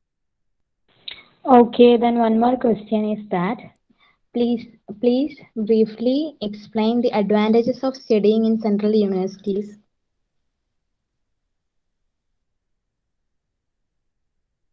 കേൾക്കാമല്ലോ അല്ലേ? Yes. സെൻട്രൽ യൂണിവേഴ്സിറ്റിയിൽ പഠിക്കുന്നതിൻ്റെ ഒരു അഡ്വാൻറ്റേജ് എന്ന് പറയുന്നത് നമ്മുടെ നാട്ടിൽ നിന്ന് മാറുന്നു. അപ്പോൾ നമുക്ക് നിരവധി സോഴ്സുകൾ നമുക്ക് അവിടെ ഉപയോഗിക്കാൻ കഴിയും എന്നുള്ളതാണ്. ഇപ്പോൾ അവിടുത്തെ പ്രൊഫസേഴ്സ് എന്ന് പറഞ്ഞത് മിക്കവാറും ഇന്റർനാഷണൽ യൂണിവേഴ്സിറ്റികളിൽ നിന്ന് PhDയും നിരവധി പേപ്പറുകളും അവതരിപ്പിച്ചിട്ടുള്ള ടീച്ചേഴ്സ് ആയിരിക്കും. അവരെ കൃത്യമായിട്ട് നമുക്ക് ഉപയോഗപ്പെടുത്താൻ പറ്റും. മറ്റൊന്ന് അവിടുത്തെ ഓരോ സെൻട്രൽ യൂണിവേഴ്സിറ്റിയിലെയും സൗകര്യങ്ങളാണ്, പ്രത്യേകിച്ച് ലൈബ്രറി സൗകര്യങ്ങൾ. ഇപ്പോൾ പഞ്ചാബ് സെൻട്രൽ യൂണിവേഴ്സിറ്റിയിൽ എനിക്ക് കൃത്യമായിട്ട് പറയാൻ കഴിയും. അതായത് 5 മണി വരെയാണ് അവിടെ നിലവിൽ ബുക്ക് ഓപ്പൺ ആകുക. എന്നാൽ 2 മണി വരെ നമുക്ക് അവിടെ രാത്രി 2 മണി വരെ കൃത്യമായിട്ട് ലൈബ്രറി യൂസ് ചെയ്യാൻ പറ്റും. അത് 2 മണി വരെ നമുക്ക് ലൈബ്രറിയിൽ ഇരിക്കാം, പുസ്തകങ്ങൾ റെഫർ ചെയ്യാം ഒക്കെ കഴിയും. അതൊരു പക്ഷെ നമ്മുടെ നാട്ടിൽ ഇപ്പോൾ നമ്മൾ PSMOയിൽ പഠിക്കുകയാണെങ്കിൽ നമുക്കൊരു ലിമിറ്റഡ് ടൈം ഉണ്ട് ലൈബ്രറി യൂസ് ചെയ്യാനും അവിടെ നിൽക്കാനും. അപ്പോൾ അതിന് പകരം സെൻട്രൽ യൂണിവേഴ്സിറ്റിയിൽ ഏകദേശം എല്ലാ സെൻട്രൽ യൂണിവേഴ്സിറ്റികളും ഇത് തന്നെയാണ് അവസ്ഥ. 24 hours ഉള്ളതുണ്ട്. രാത്രി ഇപ്പോൾ പഞ്ചാബിന്റെ കാര്യമാണെങ്കിൽ 2 മണി വരെ ഉണ്ട്. എങ്ങനെയായാലും രാത്രി ഒരുപാട് സമയം നമുക്ക് അതിനുവേണ്ടി സ്പെൻഡ് ചെയ്യാൻ പറ്റും. അതുപോലെ നിരവധി സൗകര്യം, ഇപ്പോൾ ലാബിന്റെ സൗകര്യങ്ങളാണെങ്കിൽ ഓരോ സെൻട്രൽ യൂണിവേഴ്സിറ്റികളിലും വ്യത്യസ്തമായിരിക്കും. ഒരുപാട് സൗകര്യങ്ങളുണ്ട്. പ്രത്യേകിച്ച് PhD നടക്കുന്നത് കൊണ്ട് തന്നെ അവരെ കൂടി നമുക്ക് ഉപയോഗപ്പെടുത്താൻ പറ്റും എന്നുള്ളത് തന്നെയാണ്. ഉദാഹരണത്തിന് നമുക്ക് ഏതെങ്കിലും ഒരു വിഷയത്തിൽ നമുക്കൊരു അറിവ് വേണം എന്നുണ്ടെങ്കിൽ, എന്തെങ്കിലും കാര്യങ്ങൾ അറിയണം എന്നുണ്ടെങ്കിൽ ടീച്ചേഴ്സിനെ നമുക്ക് ബന്ധപ്പെടാം. നമുക്ക് അതിന് പറ്റിയില്ല എന്നുണ്ടെങ്കിൽ നമുക്ക് അവിടെ PhD ചെയ്യുന്ന ആളുകളെ ബന്ധപ്പെടാം. നമ്മുടെ പ്രൊജക്റ്റുകളിൽ അവർ സഹായിക്കാനുണ്ടാകും. നമ്മുടെ എല്ലാ വർക്കുകളിലും അവരുമായിട്ട് സഹായം തേടാം. ഏത് സമയത്തും ടീച്ചേഴ്സ് അവൈലബിൾ ആയിരിക്കും. നമ്മുടെ നാട്ടിൽ ഒരു പക്ഷേ ഇപ്പോൾ PSMOL ആണെങ്കിൽ നമുക്ക് ഹോസ്റ്റൽ ഉണ്ടാകും. ഹോസ്റ്റലിലൊന്നും നമുക്ക് എന്താ പറയുക കൂടുതൽ സൗകര്യങ്ങൾ ഉപയോഗിക്കാനുള്ള ഒരു ഇതുണ്ടാവില്ല. സെൻട്രൽ യൂണിവേഴ്സിറ്റികളാണെങ്കിൽ ഈ ഒരു സൗകര്യമാണ് ഞാൻ കണ്ടത്. മറ്റൊന്ന്, ഇന്ത്യയിലെ വിവിധ സംസ്ഥാനങ്ങളിൽ നിന്നുള്ള ആളുകൾ ബന്ധപ്പെടും. അപ്പൊ അവരുടെ ഒരു മെത്തേഡ് ഉണ്ട്. അപ്പൊ നമ്മുടെ കേരളത്തിലെ ഒരു ടീച്ചിങ് മെത്തേഡ് ആയിക്കോളണം എന്നില്ല മറ്റു സെൻട്രൽ യൂണിവേഴ്സിറ്റികളിലുള്ള ടീച്ചേഴ്സിന്റെ മെത്തേഡ്. വിവിധ മെത്തേഡുകൾ നമുക്ക് പഠിക്കാൻ കഴിയും. അവരുടെ പഠിക്കുന്ന രീതി നമുക്ക് മനസ്സിലാക്കാൻ പറ്റും. അപ്പൊ അതിനനുസരിച്ചിട്ട് നമുക്കൊരു മാറ്റം ഉണ്ടാക്കാൻ കഴിയുമെന്നുള്ളതാണ്. ഇവിടെ എന്ന് പറഞ്ഞാൽ ഇപ്പൊ നമ്മുടെ കൂട്ടത്തിലുള്ള ആളുകൾക്ക് അനുസരിച്ചിട്ടായിരിക്കും സ്വാഭാവികമായിട്ടും നമ്മുടെ രീതികൾ പോകുക. നമ്മൾ രാവിലെ 9:30 ക്ലാസ്സിൽ വരുന്നു, 3:30 ക്ലാസ് കഴിയുന്നു, നമ്മൾ പോകുന്നു. ബാക്കി നമ്മുടെ വീട്ടിൽ നിന്നാണ് പഠിക്കുന്നത്. നേരെ മറിച്ച് അവിടെ ആകുമ്പോൾ നമ്മൾ എന്തായാലും ഹോസ്റ്റലിലായിരിക്കും. നമ്മുടെ ക്ലാസ്സിലുള്ള കുട്ടികളുമായിട്ട് നമുക്ക് വിഷയങ്ങൾ ഡിസ്കസ് ചെയ്ത് നന്നായി പഠിക്കാൻ കഴിയും. നമ്മൾ എത്രത്തോളം താല്പര്യത്തോടു കൂടി ഒരു വിഷയത്തിലേക്ക് ഇറങ്ങുന്നു അതിനുള്ള എല്ലാ സൗകര്യങ്ങളും മിക്കവാറും എല്ലാ സെൻട്രൽ യൂണിവേഴ്സിറ്റികളിലും ഉണ്ട്. മാത്രമല്ല ഒരുപക്ഷെ ഓൺലൈനായിട്ട് നിരവധി പേപ്പേഴ്സ് നമുക്ക് ആക്സസ് ചെയ്യാനുള്ള സൗകര്യങ്ങൾ എല്ലാ സെൻട്രൽ യൂണിവേഴ്സിറ്റികളും തരും. അത് ഏത് സമയത്ത് നിങ്ങൾക്ക് ആക്സസ് ചെയ്യാം. അങ്ങനെ ഒരുപാട് സൗകര്യങ്ങൾ സെൻട്രൽ യൂണിവേഴ്സിറ്റികൾ പ്രൊവൈഡ് ചെയ്യുന്നുണ്ട്. അപ്പൊ അത്തരം സൗകര്യങ്ങൾ ഒരുപക്ഷെ നമ്മുടെ നാട്ടിൽ പഠിച്ചാൽ കിട്ടിക്കൊള്ളണം എന്നില്ല. അതാണ് സെൻട്രൽ യൂണിവേഴ്സിറ്റിയിൽ നിന്ന് എനിക്ക് കിട്ടിയ ഒരു മാറ്റം എന്ന് പറയാനുള്ളത്. Okay, thank you, Mr. Riaz. Then students can post their questions in the chat box. My next question is towards Ms. Priya V, who completed MSc Chemistry from Pondicherry University and currently doing PhD in IIT Madras. And the question is, procedure of getting admission to the Pondicherry Universities, best courses provided there. Please share your experience. How to get admission for doing PhD in IIT Madras?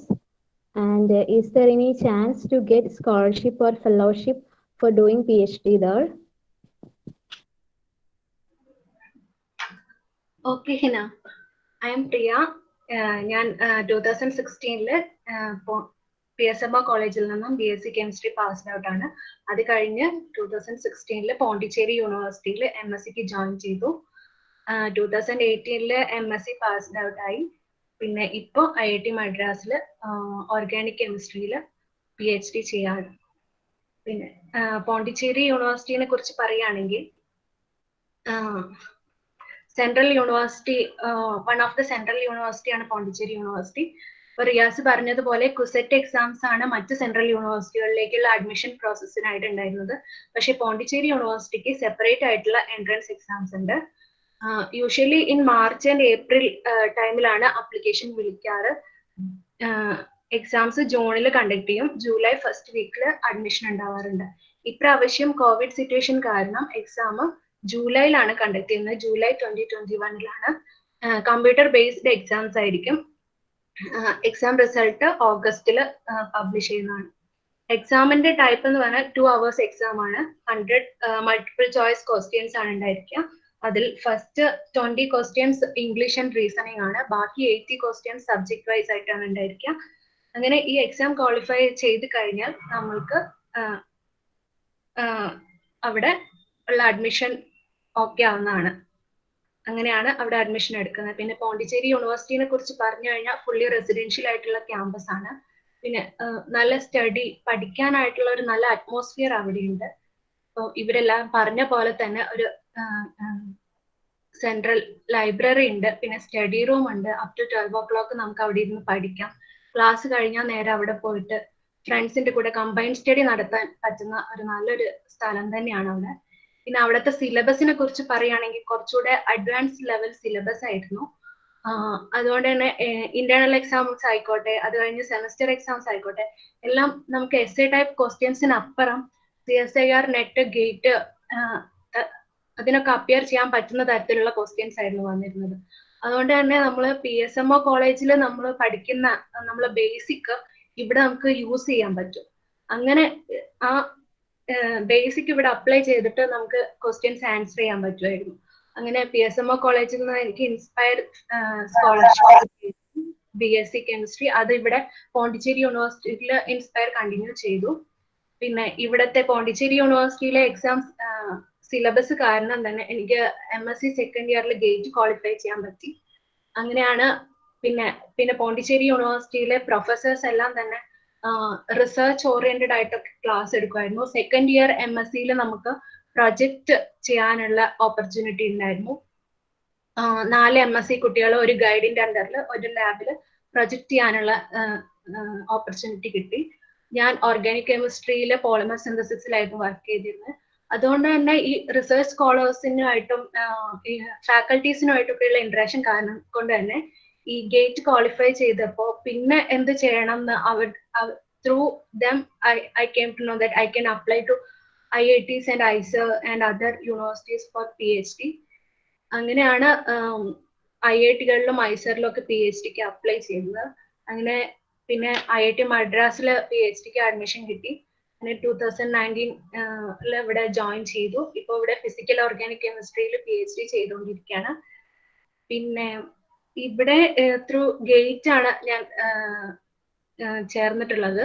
പിന്നെ ഇവിടെ CSIR inspire അങ്ങനെ PMRF ഇതുവഴിയൊക്കെ ഇവിടെ കുട്ടികൾ PhD-ക്ക് admission എടുക്കുന്നുണ്ട്. ഇത്രയാണ് പറയാനുള്ളത്. ഇനി എന്തെങ്കിലും ഡൗട്ട് ഉണ്ടെങ്കിൽ ചോദിക്കും. Okay, thank you, Miss Priya. And now my next question is towards Mr. Abdul Samad, who completed MSc Botany from Aligarh Muslim University. And the question is that, please brief the life experience in Aligarh Muslim University. What are attractions in terms of academic?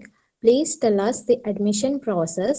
Explain us the different courses that is available for students and biological science.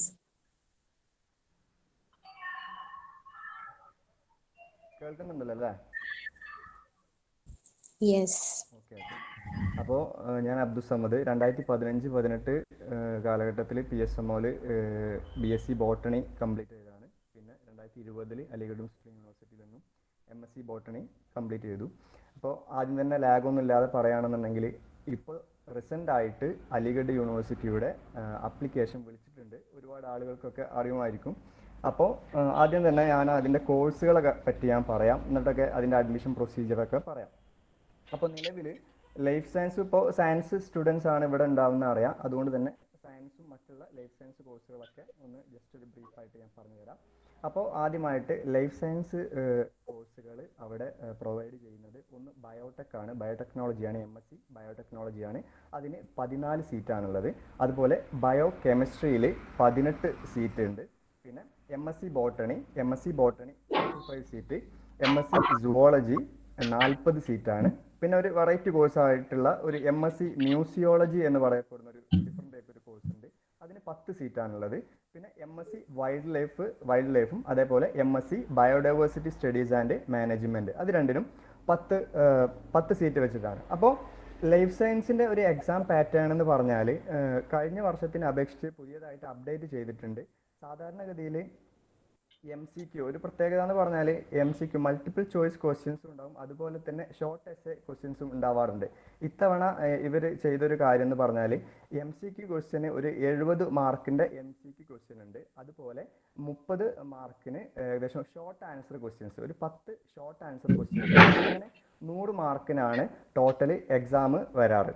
അപ്പോൾ 2 type questions ഉണ്ടെന്ന് പറഞ്ഞല്ലോ. പിന്നെ നമ്മൾ ഒരു മറ്റുള്ള കോഴ്സുകൾ, മറ്റ് science കോഴ്സുകൾ നോക്കുകയാണെന്നുണ്ടെങ്കിൽ MSc കെമിസ്ട്രി ഏകദേശം 60 സീറ്റ് എങ്ങാണ്ട് അവിടെ ഉണ്ട്. അപ്പോൾ അതൊരു പ്രത്യേകത എന്ന് പറഞ്ഞാൽ സെക്കൻഡ് ഇയർ ആവുന്ന സമയത്ത് അവർക്ക് സ്പെഷ്യലൈസേഷൻ ഉണ്ടാവും, ഓരോ കോഴ്സിനും സ്പെഷ്യലൈസേഷൻ ഉണ്ടാവും. ഇപ്പോൾ MSc കെമിസ്ട്രിയെ പറ്റി പറയുകയാണെന്നുണ്ടെങ്കിൽ അനലിറ്റിക്കൽ കെമിസ്ട്രിയിൽ 12 ടേക്കിംഗ് ഉണ്ട്, അതേപോലെ ഇനോർഗാനിക്കിൽ 12 ആളെടുക്കും, ഓർഗാനിക്കിൽ 21, ഫിസിക്കൽ കെമിസ്ട്രിയിൽ 15 ആൾ. അപ്പോൾ MSc ഫിസിക്സിൻ്റെ കേസ് ആണെന്നുണ്ടെങ്കിൽ ടോട്ടൽ 50 സീറ്റാണ് അവിടെ ഉള്ളത്. പിന്നെ MSc ജിയോളജി ഉണ്ട് 45, MSc mathematics 60, MSc industrial chemistry 25. പിന്നെ MSc ഒരു വേറെ ഡിഫറെൻ്റ് ടൈപ്പ് ആയിട്ടുള്ള കോഴ്സാണ്, ഒരു MSc remote sensing and GIS application എന്ന് പറയും. അപ്പോൾ ആണെന്നുണ്ടെങ്കിൽ അവിടേക്കുള്ള അപ്ലിക്കേഷൻ ഇപ്പോൾ വിളിച്ചിട്ടുണ്ട്. അപ്പോൾ ഈ അപ്ലിക്കേഷൻ വിളിച്ച സമയത്ത് നമ്മൾ അപ്ലൈ ചെയ്യുമ്പോൾ നമ്മൾ ശ്രദ്ധിക്കേണ്ട കുറച്ച് കാര്യങ്ങൾ ഞാൻ പറയാം. സാധാരണഗതിയിൽ MSc അതുപോലെ PG ലെവൽ എക്സാമുകൾ നമ്മൾ അവിടെ പോയിട്ട് തന്നെ എക്സാം എഴുതാണ് വേണ്ടത്. മറ്റുള്ള BA BCom BSc BTech അതുപോലെ BA LLB കോഴ്സുകൾക്ക് MBA കൂടിയുണ്ട്, അതുപോലെ B.Edഉം. ആ കോഴ്സുകൾക്ക് നമ്മുടെ കേരളത്തിൽ നമുക്ക് എക്സാം സെൻറ്ററുകൾ ഉണ്ടാവും. പക്ഷേ മറ്റുള്ള കോഴ്സുകൾ നമ്മൾ അവിടെ യൂണിവേഴ്സിറ്റി തന്നെ ചെന്നിട്ട് നമുക്ക് എന്ത് ചെയ്യണം, എക്സാം എഴുതേണ്ടതുണ്ട്. പിന്നെ അപ്ലൈ ചെയ്യുന്ന സമയത്ത് ശ്രദ്ധിക്കേണ്ട കുറച്ച് കാര്യങ്ങൾ, നമ്മൾ ഹോസ്റ്റൽ റിക്വയർമെൻറ്റ് നമുക്ക് വേണോ എന്ന് ചോദിക്കാറുണ്ട്. അപ്പോൾ നമ്മൾ തീർച്ചയായിട്ടും അത് കൊടുക്കണം. അതേപോലെ റിസർവേഷൻ എന്ന് പറയപ്പെടുന്ന ഒരു ഇമ്പോർട്ടൻ്റ്, നമുക്കറിയാമല്ലോ സീറ്റൊക്കെ കിട്ടണമെന്നുണ്ടെങ്കിൽ റിസർവേഷൻ ഉണ്ടാവും. അപ്പോൾ റിസർവേഷൻ നമ്മൾ അപ്ലൈ ചെയ്യുന്നതിന് മുന്നേ തന്നെ നമ്മൾ ചെയ്യേണ്ട കാര്യം, ഒന്നാമതായിട്ട് നമ്മൾ നോൺ ക്രീമിലെയർ സർട്ടിഫിക്കറ്റ് 8 ലക്ഷം വാർഷിക വരുമാനത്തിന് താഴെയുള്ള ആളുകൾക്ക് തഹസിൽദാറിൻ്റെ, അതായത് താലൂക്ക് ഓഫീസിൽ നിന്നും കിട്ടുന്ന നമ്മുടെ നോൺ ക്രീമിലെയർ സർട്ടിഫിക്കറ്റ് നമ്മൾ ആദ്യം ഉണ്ടാക്കി വെക്കണം. അതുപോലെ നമ്മുടെ കേരളത്തിലെ വിദ്യാർത്ഥികൾക്കൊക്കെ ഒരു പഠിക്കാനുള്ള ഒരു ബെനിഫിറ്റാണ് നമ്മൾ അത്രയും ഡിസ്റ്റൻ്റ് ആയിട്ട് വർക്ക് അല്ലെങ്കിൽ ഡിസ്റ്റൻ്റ് ആയിട്ടുള്ള ഒരു സ്ഥലത്തു നിന്നാണ് നമ്മൾ അവിടെ പോയി പഠിക്കുന്നത്. അപ്പോൾ അങ്ങനെയുള്ള ഒരു റിസർവേഷനും കൂടി അവിടെയുണ്ട്, ഡിസ്റ്റൻ്റ് സ്റ്റേറ്റ് എന്ന് പറയുന്ന റിസർവേഷനാണ്. അപ്പോൾ അതിന് വേണ്ടത് ഡൊമിസൈൽ എന്ന് പറയപ്പെടുന്ന ഡൊമിസൈൽ സർട്ടിഫിക്കറ്റ് ആണ്. അതിന് നമ്മൾ വില്ലേജ് ഓഫീസല്ല താലൂക്ക് ഓഫീസിൽ തന്നെ നമ്മൾ തയ്യാറാക്കേണ്ടത്. പിന്നെ 3 വർഷത്തിനുള്ളിൽ അവിടെ തന്നെ പഠിച്ച കുട്ടികളാണെന്നുണ്ടെങ്കിൽ അവർക്ക് ഇന്റേണൽ കോട്ട നമുക്ക് ലഭ്യമാണ്. പിന്നെ മറ്റുള്ള ഒരേ സിംഗിൾ യൂസർ ID തന്നെ നമുക്ക് എന്ത് ചെയ്യാം, ഡിഫറൻ്റ് ആയിട്ടുള്ള കോഴ്സുകൾക്ക് നമുക്ക് അപ്ലൈ ചെയ്യാൻ പറ്റും. നിലവിൽ 27-ാം തീയതി MSc അതുപോലെ MA കോഴ്സുകൾക്ക് 27-ാം തീയതിയാണ് late fine without fine 20 July വരെ. പിന്നെ 27-ാം തീയതി വരെ നമുക്ക് ഫൈനോട് കൂടി നമുക്ക് അപ്ലൈ ചെയ്യാൻ പറ്റും. പിന്നെ 550 രൂപയാണ് ഇപ്പോഴത്തെ ഫീസ്, നമുക്ക് അപ്ലൈ ചെയ്യാനുള്ള ഫീസ്. പിന്നെ അവിടുത്തെ ഒരു എക്സ്പോഷർ എന്ന് പറഞ്ഞാൽ അവിടുത്തെ ബെനിഫിറ്റ് എന്നൊക്കെ പറഞ്ഞാൽ നമുക്ക് കൂടുതലായിട്ട് നമുക്ക് ഡിഫറെൻറ്റ്, ഇപ്പോൾ ഒരുപാട് റിയാസൊക്കെ പറഞ്ഞല്ലോ, ഡിഫറെൻ്റ് ആയിട്ടുള്ള ആളുകളായിട്ടുള്ള ഇൻട്രാക്ഷൻ. പിന്നെ ഒന്നാമത് അവിടുത്തെ ഫെസിലിറ്റി തന്നെയാണ്. പല പ്രീമിയർ ഇൻസ്റ്റിറ്റ്യൂട്ടുകളും അല്ലെങ്കിൽ അബ്രോഡിലൊക്കെ അവിടെ ഡയറക്റ്റ് കൊളാബറേഷൻ ഉള്ള സാറുമാരും പ്രൊഫസേഴ്സുമാണ് അവിടെ ഉള്ളത്. പിന്നെ നമ്മുടെ ഹോസ്റ്റൽ സൗകര്യമാണ്. ഗേൾസിന് നിർബന്ധമായിട്ട് ഫസ്റ്റ് തന്നെ നമുക്ക് ഹോസ്റ്റൽ സൗകര്യം കിട്ടും. പിന്നെ ബോയ്സിന് നമുക്ക് ഹോസ്റ്റൽ റിക്വയർമെൻറ്റ് ആദ്യത്തെ 1 മാസം കഴിഞ്ഞ് കഴിഞ്ഞാൽ തന്നെ നമുക്ക് എന്ത് ചെയ്യും, പെട്ടെന്ന് കിട്ടും. പിന്നെ നമുക്ക് ഒരുപാട് സ്കോളർഷിപ്പുകൾ അവിടെ തന്നെ, ഒരുപാട് അലുമിനീസ് നമുക്ക് പ്രൊവൈഡ് ചെയ്യുന്ന സ്കോളർഷിപ്പുകൾ, ഡിപ്പാർട്ട്മെൻറ്റ് എൻട്രൻസ് ടെസ്റ്റുകൾ, അതുപോലെ ഡിപ്പാർട്ട്മെൻറ്റ് സ്കോളർഷിപ്പ് ടെസ്റ്റുകൾ, അങ്ങനെ നമുക്കൊരു മാക്സിമം നമ്മുടെ കോസ്റ്റ് ഫ്രീയിൽ നമുക്ക് ജീവിക്കാൻ പറ്റുന്നൊരു യൂണിവേഴ്സിറ്റി നിങ്ങൾക്ക് മനസ്സിലായതാണ്. പിന്നെ നമ്മുടെ ഹോസ്റ്റൽ സൗകര്യങ്ങൾ, അതുപോലെ തന്നെ നമ്മളെ എക്സ്ട്രാ കരിക്കുലർ ആക്ടിവിറ്റീസ്, അതൊക്കെ നമുക്ക് മാക്സിമം നമുക്ക് യൂട്ടിലൈസ് ചെയ്യാം. ഒരു ഏകദേശം 700 ഏക്കറോളം ഉള്ള ഒരു ക്യാമ്പസാണ്. മൊത്തത്തിൽ നമ്മുടെ എല്ലാ കാര്യങ്ങളും നല്ലൊരു അറ്റ്മോസ്ഫിയർ ആണ്. നമ്മൾ എക്സാം എഴുതാൻ പോയാൽ തന്നെ നമുക്ക് എന്തേ ഉള്ളൂ, അത് ഫീൽ ചെയ്യാൻ പറ്റുള്ളൂ. ഇത്രയൊക്കെയാണ് എനിക്ക് പറയാനുള്ളത്. ഞാൻ എന്തെങ്കിലും ചോദിക്കണമെങ്കിൽ ചോദിക്കാം.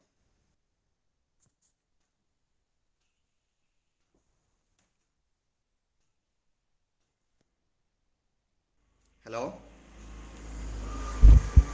Thank you. Now let me invite Muhammad Shabir, who completed MSc Botany from Hyderabad Central University And the question is that Hyderabad is a city having lot of educational institutes. You are from one of the important institute, Hyderabad Central University. So how to get admission there, and what are the best departments there for higher studies? What are the other institute for science located in Hyderabad? Okay, am I audible? Yes. Okay. So first of all Hyderabad എന്ന് പറയുന്ന place നമ്മൾ നോക്കുകയാണെങ്കിൽ തന്നെ central ഇന്ത്യയിലാണ് locate ചെയ്തിട്ടുള്ളത്.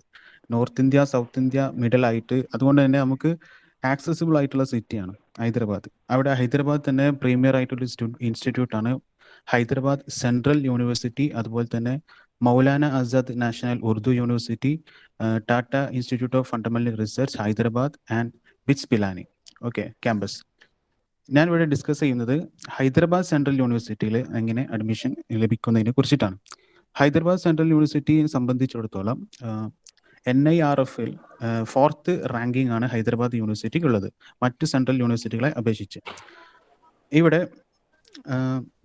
Application നമ്മൾ ചെയ്യുന്ന സമയത്ത് അപ്ലിക്കേഷൻ ഫീ എന്ന് പറയുന്നത് ജനറൽ കാറ്റഗറിക്ക് 600 രൂപയും OBC 400 രൂപയുമാണുള്ളത്. 1974 പാർലമെന്റ് ആക്ട് പ്രകാരം സ്ഥാപിതമായ യൂണിവേഴ്സിറ്റിയാണ്. ഏകദേശം 12 സ്കൂളുകൾ, അതിലും കീഴിൽ 41 ഡിപ്പാർട്ട്മെന്റ്സ് ആണ് ഉള്ളത്. സയൻസ് സ്ട്രീമിൽ ഞാൻ കൂടുതൽ ഫോക്കസ് ചെയ്യാൻ താല്പര്യപ്പെടുന്നു. School of physics and school of chemistry and school of life science and school of mathematics and school of medical science. School of physics നമ്മൾ നോക്കുകയാണെങ്കിൽ സ്കൂൾ ഓഫ് ഫിസിക്സിന് കീഴിലായിട്ട് centre for advanced studies in electronic science and technology എന്ന് പറയുന്ന ഒരു centre ഉണ്ട്. അതുപോലെ തന്നെ advance centre for research in high energy material എന്ന് പറയുന്ന വേറെ സെന്റർ ഉണ്ട്, DRDOയുടെ സപ്പോർട്ടോട് കൂടിയിട്ടുള്ളത്.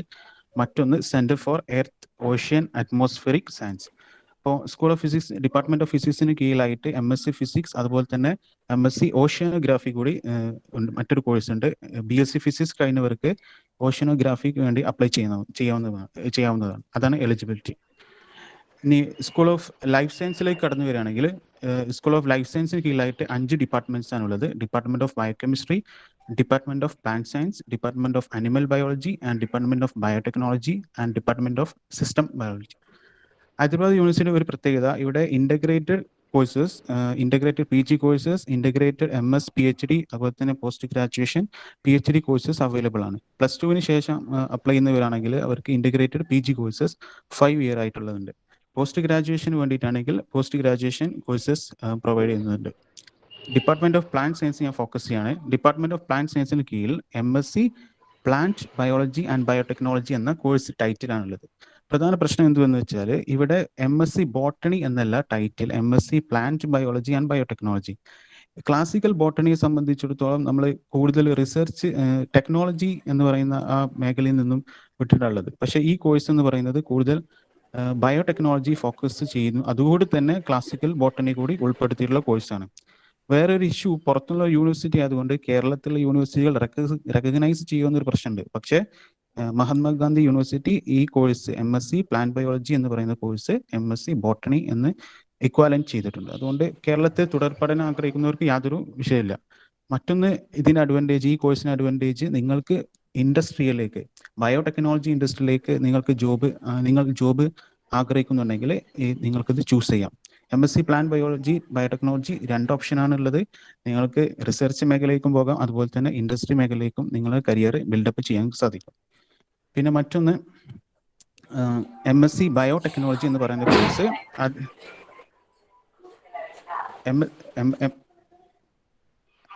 MSc ബയോടെക്നോളജിക്ക് നിങ്ങൾ അപ്ലൈ ചെയ്യുകയാണെങ്കിൽ ഗ്രാജുവേറ്റ് ആപ്റ്റിറ്റ്യൂഡ് ടെസ്റ്റ് നിങ്ങൾ എഴുതണം. HCU എൻട്രൻസ് ഇല്ല. ഈ ഗ്രാജുവേറ്റ് ആപ്റ്റിറ്റ്യൂഡ് ടെസ്റ്റിന്റെ ബേസിലാണ് നിങ്ങൾക്ക് അഡ്മിഷൻ ലഭിക്കുക. അപ്പോൾ പ്ലാന്റ് ബയോളജി കോഴ്സിന് ആകെ 23 സീറ്റ്സ് ആണ് അവൈലബിൾ ഉള്ളത്. അതിൽ തന്നെ എൻട്രൻസ് എക്സാം 2 hours. എൻട്രൻസ് എക്സാമിന്റെ സിലബസ് എന്ന് പറയുന്നത് ബേസിക് BSc ലെവലാണ്. അതിൽ തന്നെ 100 മാർക്സിൽ 40 marks botany session, remaining marks coming from genetics, microbiology, അതുപോലെ തന്നെ ബയോകെമിസ്ട്രി. ഈ ഏരിയ കൂടുതൽ മാർക്ക് കവർ ചെയ്യാം.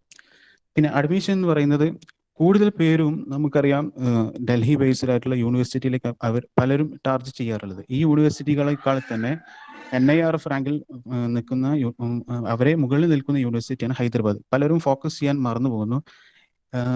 നിങ്ങൾ ഇത് എഴുതുകയാണെങ്കിൽ, ഈ യൂണിവേഴ്സിറ്റി അപേക്ഷിക്കുകയാണെങ്കിൽ കോഴിക്കോട് സെൻറ്റർ ഉണ്ട്. അങ്ങനെ ഹൈദരാബാദ് പോയി എഴുതേണ്ട ആവശ്യമില്ല. കോഴിക്കോട് സെൻറ്റർ അവൈലബിൾ ആണ്. ഇതുവരെ നോട്ടിഫിക്കേഷൻ വന്നിട്ടില്ല. അതുകൊണ്ട് ചാൻസ് ഉണ്ട്. ഈ വർഷം എഴുതാൻ ആഗ്രഹിക്കുന്നവർക്ക് എഴുതാവുന്നതാണ്. മറ്റൊന്ന്, ഇവിടെ അഡ്മിഷൻ കിട്ടിക്കഴിഞ്ഞാൽ, റാങ്ക് ലിസ്റ്റ് വന്നു കഴിഞ്ഞാൽ രണ്ടാമതൊരു വെയിറ്റ് ലിസ്റ്റ് വരും. വെയിറ്റ് ലിസ്റ്റ് വന്നാൽ നിങ്ങളുടെ പേര് അതിലുണ്ടെങ്കിൽ ഹൈദരാബാദ് പോയി കൗൺസിലിങ്ങിൽ എന്തായാലും പോകണം. കാരണം അഡ്മിഷൻ കിട്ടാൻ 90% സാധ്യത കൂടുതലാണ്. പോകുന്നതിന് മുന്നേ, അപേക്ഷിക്കുന്നതിന് മുന്നേ തന്നെ ഇപ്പോൾ പലരും മുന്നേ സൂചിപ്പിച്ചതുപോലെ തന്നെ OBC അതുപോലെ തന്നെ മൈഗ്രേഷൻ സർട്ടിഫിക്കറ്റ്സ് ഇതൊക്കെ റെഡിയാക്കണം. നമ്മൾ കൗൺസിലിങ്ങിൽ പോകുമ്പോൾ ഒറിജിനൽ സർട്ടിഫിക്കറ്റ്സ് അവർ ചോദിക്കും. പിന്നെ ഹോസ്റ്റൽ സൗകര്യങ്ങളാണെങ്കിൽ വളരെ തുച്ഛമായ ഫീസാണ്. വെറും 10,000 താഴെയാണ് സെമ്മിനൊക്കെ ഫീ വരിക. ഹോസ്റ്റൽ ആണെങ്കിൽ ഒരു സെമസ്റ്ററിന് ആകെ 500 രൂപ വരുള്ളൂ. വളരെ വിശാലമായ മെസ് സൗകര്യമുണ്ട്. പിന്നെ ക്യാമ്പസ് തന്നെ 2000 ഏക്കറാണ്. പ്രകൃതി രമണീയമായ ക്യാമ്പസാണ്. എക്സ്ട്രാ കരിക്കുലർ ആക്ടിവിറ്റീസ് ആണെങ്കിൽ നേരത്തെ പറഞ്ഞ പോലെ ജിംനേഷ്യം, അതുപോലെ തന്നെ sports, shooting range and also so many facilities are available. നിങ്ങൾക്ക് നിങ്ങളുടെ സിലബസിന്റെ ഭാഗമായിട്ട് 2 ഫൗണ്ടേഷൻ കോഴ്സസ് നിങ്ങൾ എടുക്കേണ്ടി വരും. അത് ഏത് പോസ്റ്റ് ഗ്രാജുവേഷൻ ആണെങ്കിലും അത് ഏത് ഡിപ്പാർട്ട്മെന്റ്സും നിങ്ങൾക്ക് എടുക്കാവുന്നതാണ്. പിന്നെ സിവിൽ സർവീസ് കോച്ചിങ്, അതുപോലെ തന്നെ നെറ്റ് JRF കോച്ചിങ് അവൈലബിൾ ആണ്. പിന്നെ മാർഷ്യൽ ആർട്സ്, പിന്നെ സ്പോർട്സ് ആക്ടിവിറ്റീസ്. മലയാളി സർക്കിൾസ് കൂടുതലായിട്ടുള്ള യൂണിവേഴ്സിറ്റിയാണ്. പിന്നെ കേരളത്തോട് അധികം ഡിസ്റ്റൻസിൽ ട്രാവൽ ചെയ്യാൻ എളുപ്പമാണ്. ട്രെയിൻ ഫെസിലിറ്റി അവൈലബിൾ ആണ്. ശബരി എക്സ്പ്രസ് അതുപോലെ തന്നെ ട്രെയിൻസ് അവൈലബിൾ ആണ്. പിന്നെ പറയാനുള്ളത് integrated courses, integrated MSc PhD courses ഉണ്ട് ഇവിടെ. MSc PhD ബയോകെമിസ്ട്രി, അതുപോലെ തന്നെ integrated animal biology and biotechnology MS PhD courses available ആണ്. പിന്നെ ഡിപ്പാർട്ട്മെന്റ് ഓഫ് പ്ലാന്റ് സയൻസിന് പറയുകയാണെങ്കിൽ തന്നെ പ്ലാന്റ് സയൻസിന് കീഴിൽ തന്നെ ടൊമാറ്റോ റെപ്പോസിറ്ററി ജീനോം സെന്റർ എന്ന് പറയുന്ന ഡിപ്പാർട്ട്മെന്റ് ഓഫ് പ്ലാന്റ് സയൻസ് തന്നെ സെൽഫ് ഇൻഡിപെൻഡന്റ് ആയിട്ട് ഒരുപാട് ഫെസിലിറ്റീസ് അവൈലബിൾ ആണ്. അതുപോലെ തന്നെയാണ് ആനിമൽ ബയോളജി, അതുപോലെ തന്നെ ബയോടെക്നോളജി ഏരിയാസ്. നിങ്ങൾ ഇൻ്റഗ്രേറ്റഡ് കോഴ്സ് MS PhD എടുക്കുകയാണെങ്കിൽ ടോട്ടൽ 7 years ആണ് ഉണ്ടാവുക. 2 year നിങ്ങൾക്ക് നിങ്ങളുടെ CGPA അനുസരിച്ച് നിങ്ങൾക്ക് കണ്ടിന്യൂ ചെയ്യാൻ കഴിയുള്ളൂ. CGPA 7.5 ആണെങ്കിൽ താഴെയാണെങ്കിൽ നിങ്ങൾക്ക് MSc കോഴ്സ് മാത്രമേ ലഭിക്കുള്ളൂ. അതിന് മുകളിലാണെങ്കിൽ നിങ്ങൾക്ക് PhD കണ്ടിന്യൂ ചെയ്യാൻ കഴിയും. പിന്നെ സ്കോളർഷിപ്പ് യൂണിവേഴ്സിറ്റി തന്നെ നിങ്ങൾക്ക് സ്കോളർഷിപ്പ് പ്രൊവൈഡ് ചെയ്യും. നിങ്ങളുടെ മെസ് ഫീ റെഡ്യൂസ് ചെയ്യാൻ വേണ്ടിയിട്ട് സ്കോളർഷിപ്പ് പ്രൊവൈഡ് ചെയ്യുന്നുണ്ട്. അതുപോലെ തന്നെ കേരള ഗവൺമെന്റ് പ്രൊഫഷണൽ കോഴ്സ്, അതുപോലെ തന്നെ കേരളത്തിന് പുറത്ത് പഠിക്കുന്ന സെൻട്രൽ യൂണിവേഴ്സിറ്റി പഠിക്കുന്ന വിദ്യാർത്ഥികൾക്ക് സ്കോളർഷിപ്പ് പ്രൊവൈഡ് ചെയ്യുന്നത് അതൊക്കെ ആക്സസിബിൾ ആണ്. ജോയിൻ ചെയ്ത എല്ലാവർക്കും തന്നെ സ്കോളർഷിപ്പ് അത് ഏത് വിഷയമായിക്കോട്ടെ കിട്ടിയിട്ടുണ്ട്. അതുകൊണ്ട് ഫീസ് വളരെ തുച്ഛം. പഠനത്തിലാണെങ്കിലും ഇപ്പോൾ അതുപോലെ എനിക്ക് കിട്ടിയൊരു ഓപ്പർച്യൂണിറ്റി എന്ന് പറയുന്നത്, ഞാൻ ജോയിൻ ചെയ്യുന്ന സമയത്ത് ഇന്റർനാഷണൽ ഫോട്ടോസിന്തസിസ് എന്ന് പറയുന്ന ലോകത്ത് തന്നെ ഓരോ രാജ്യങ്ങളും കേന്ദ്രമായി നടക്കുന്ന ഫോട്ടോസിന്തസിസ് കോൺഫറൻസിൽ പങ്കെടുക്കാൻ സാധിച്ചു എന്ന് പറയുന്നത് വലിയൊരു ഭാഗ്യമാണ്. അത് കോവിഡിന് മുന്നുള്ള സാഹചര്യത്തിൽ. അപ്പോൾ ഇത്തരത്തിലുള്ള ഓപ്പർച്യൂണിറ്റി ലോകത്തിന്റെ വിവിധ ഭാഗങ്ങളിൽ നിന്നുള്ള സയന്റിസ്റ്റുകളുമായി ഇൻട്രാക്ട് ചെയ്യാനും ഇന്ററാക്ഷൻ നടത്താനും അതിനെ വളണ്ടറി ചെയ്യാനൊക്കെ നിങ്ങൾക്ക് സൗഭാഗ്യം ലഭിക്കും. പിന്നെ മറ്റു സെന്റേഴ്സ് ഹൈദരാബാദ് ഫോക്കസ്ഡ് ആയിട്ടുള്ള മറ്റു സെന്റേഴ്സ് ആണ് മൗലാന ആസാദ് നാഷണൽ ഉറുദു യൂണിവേഴ്സിറ്റി. ഇവിടെ MSc പ്രോഗ്രാമുകൾ സയൻസ് ബേസ്ഡ് ആയിട്ടില്ല, പക്ഷേ BSc പ്രോഗ്രാമുകൾ ഉണ്ട്. Botany, chemistry, zoology. പക്ഷേ ഉറുദു നിങ്ങളുടെ ഫസ്റ്റ് ലാംഗ്വേജ് ആവണം. പിന്നെ അതുപോലെ തന്നെ ബിറ്റ്സ് പിലാനി ക്യാമ്പസ് ഉണ്ട്. അവിടെ MSc honours in biological science ആണ് പ്രൊവൈഡ് ചെയ്യുന്നത്. അതുപോലെ തന്നെ ME biotechnology also providing.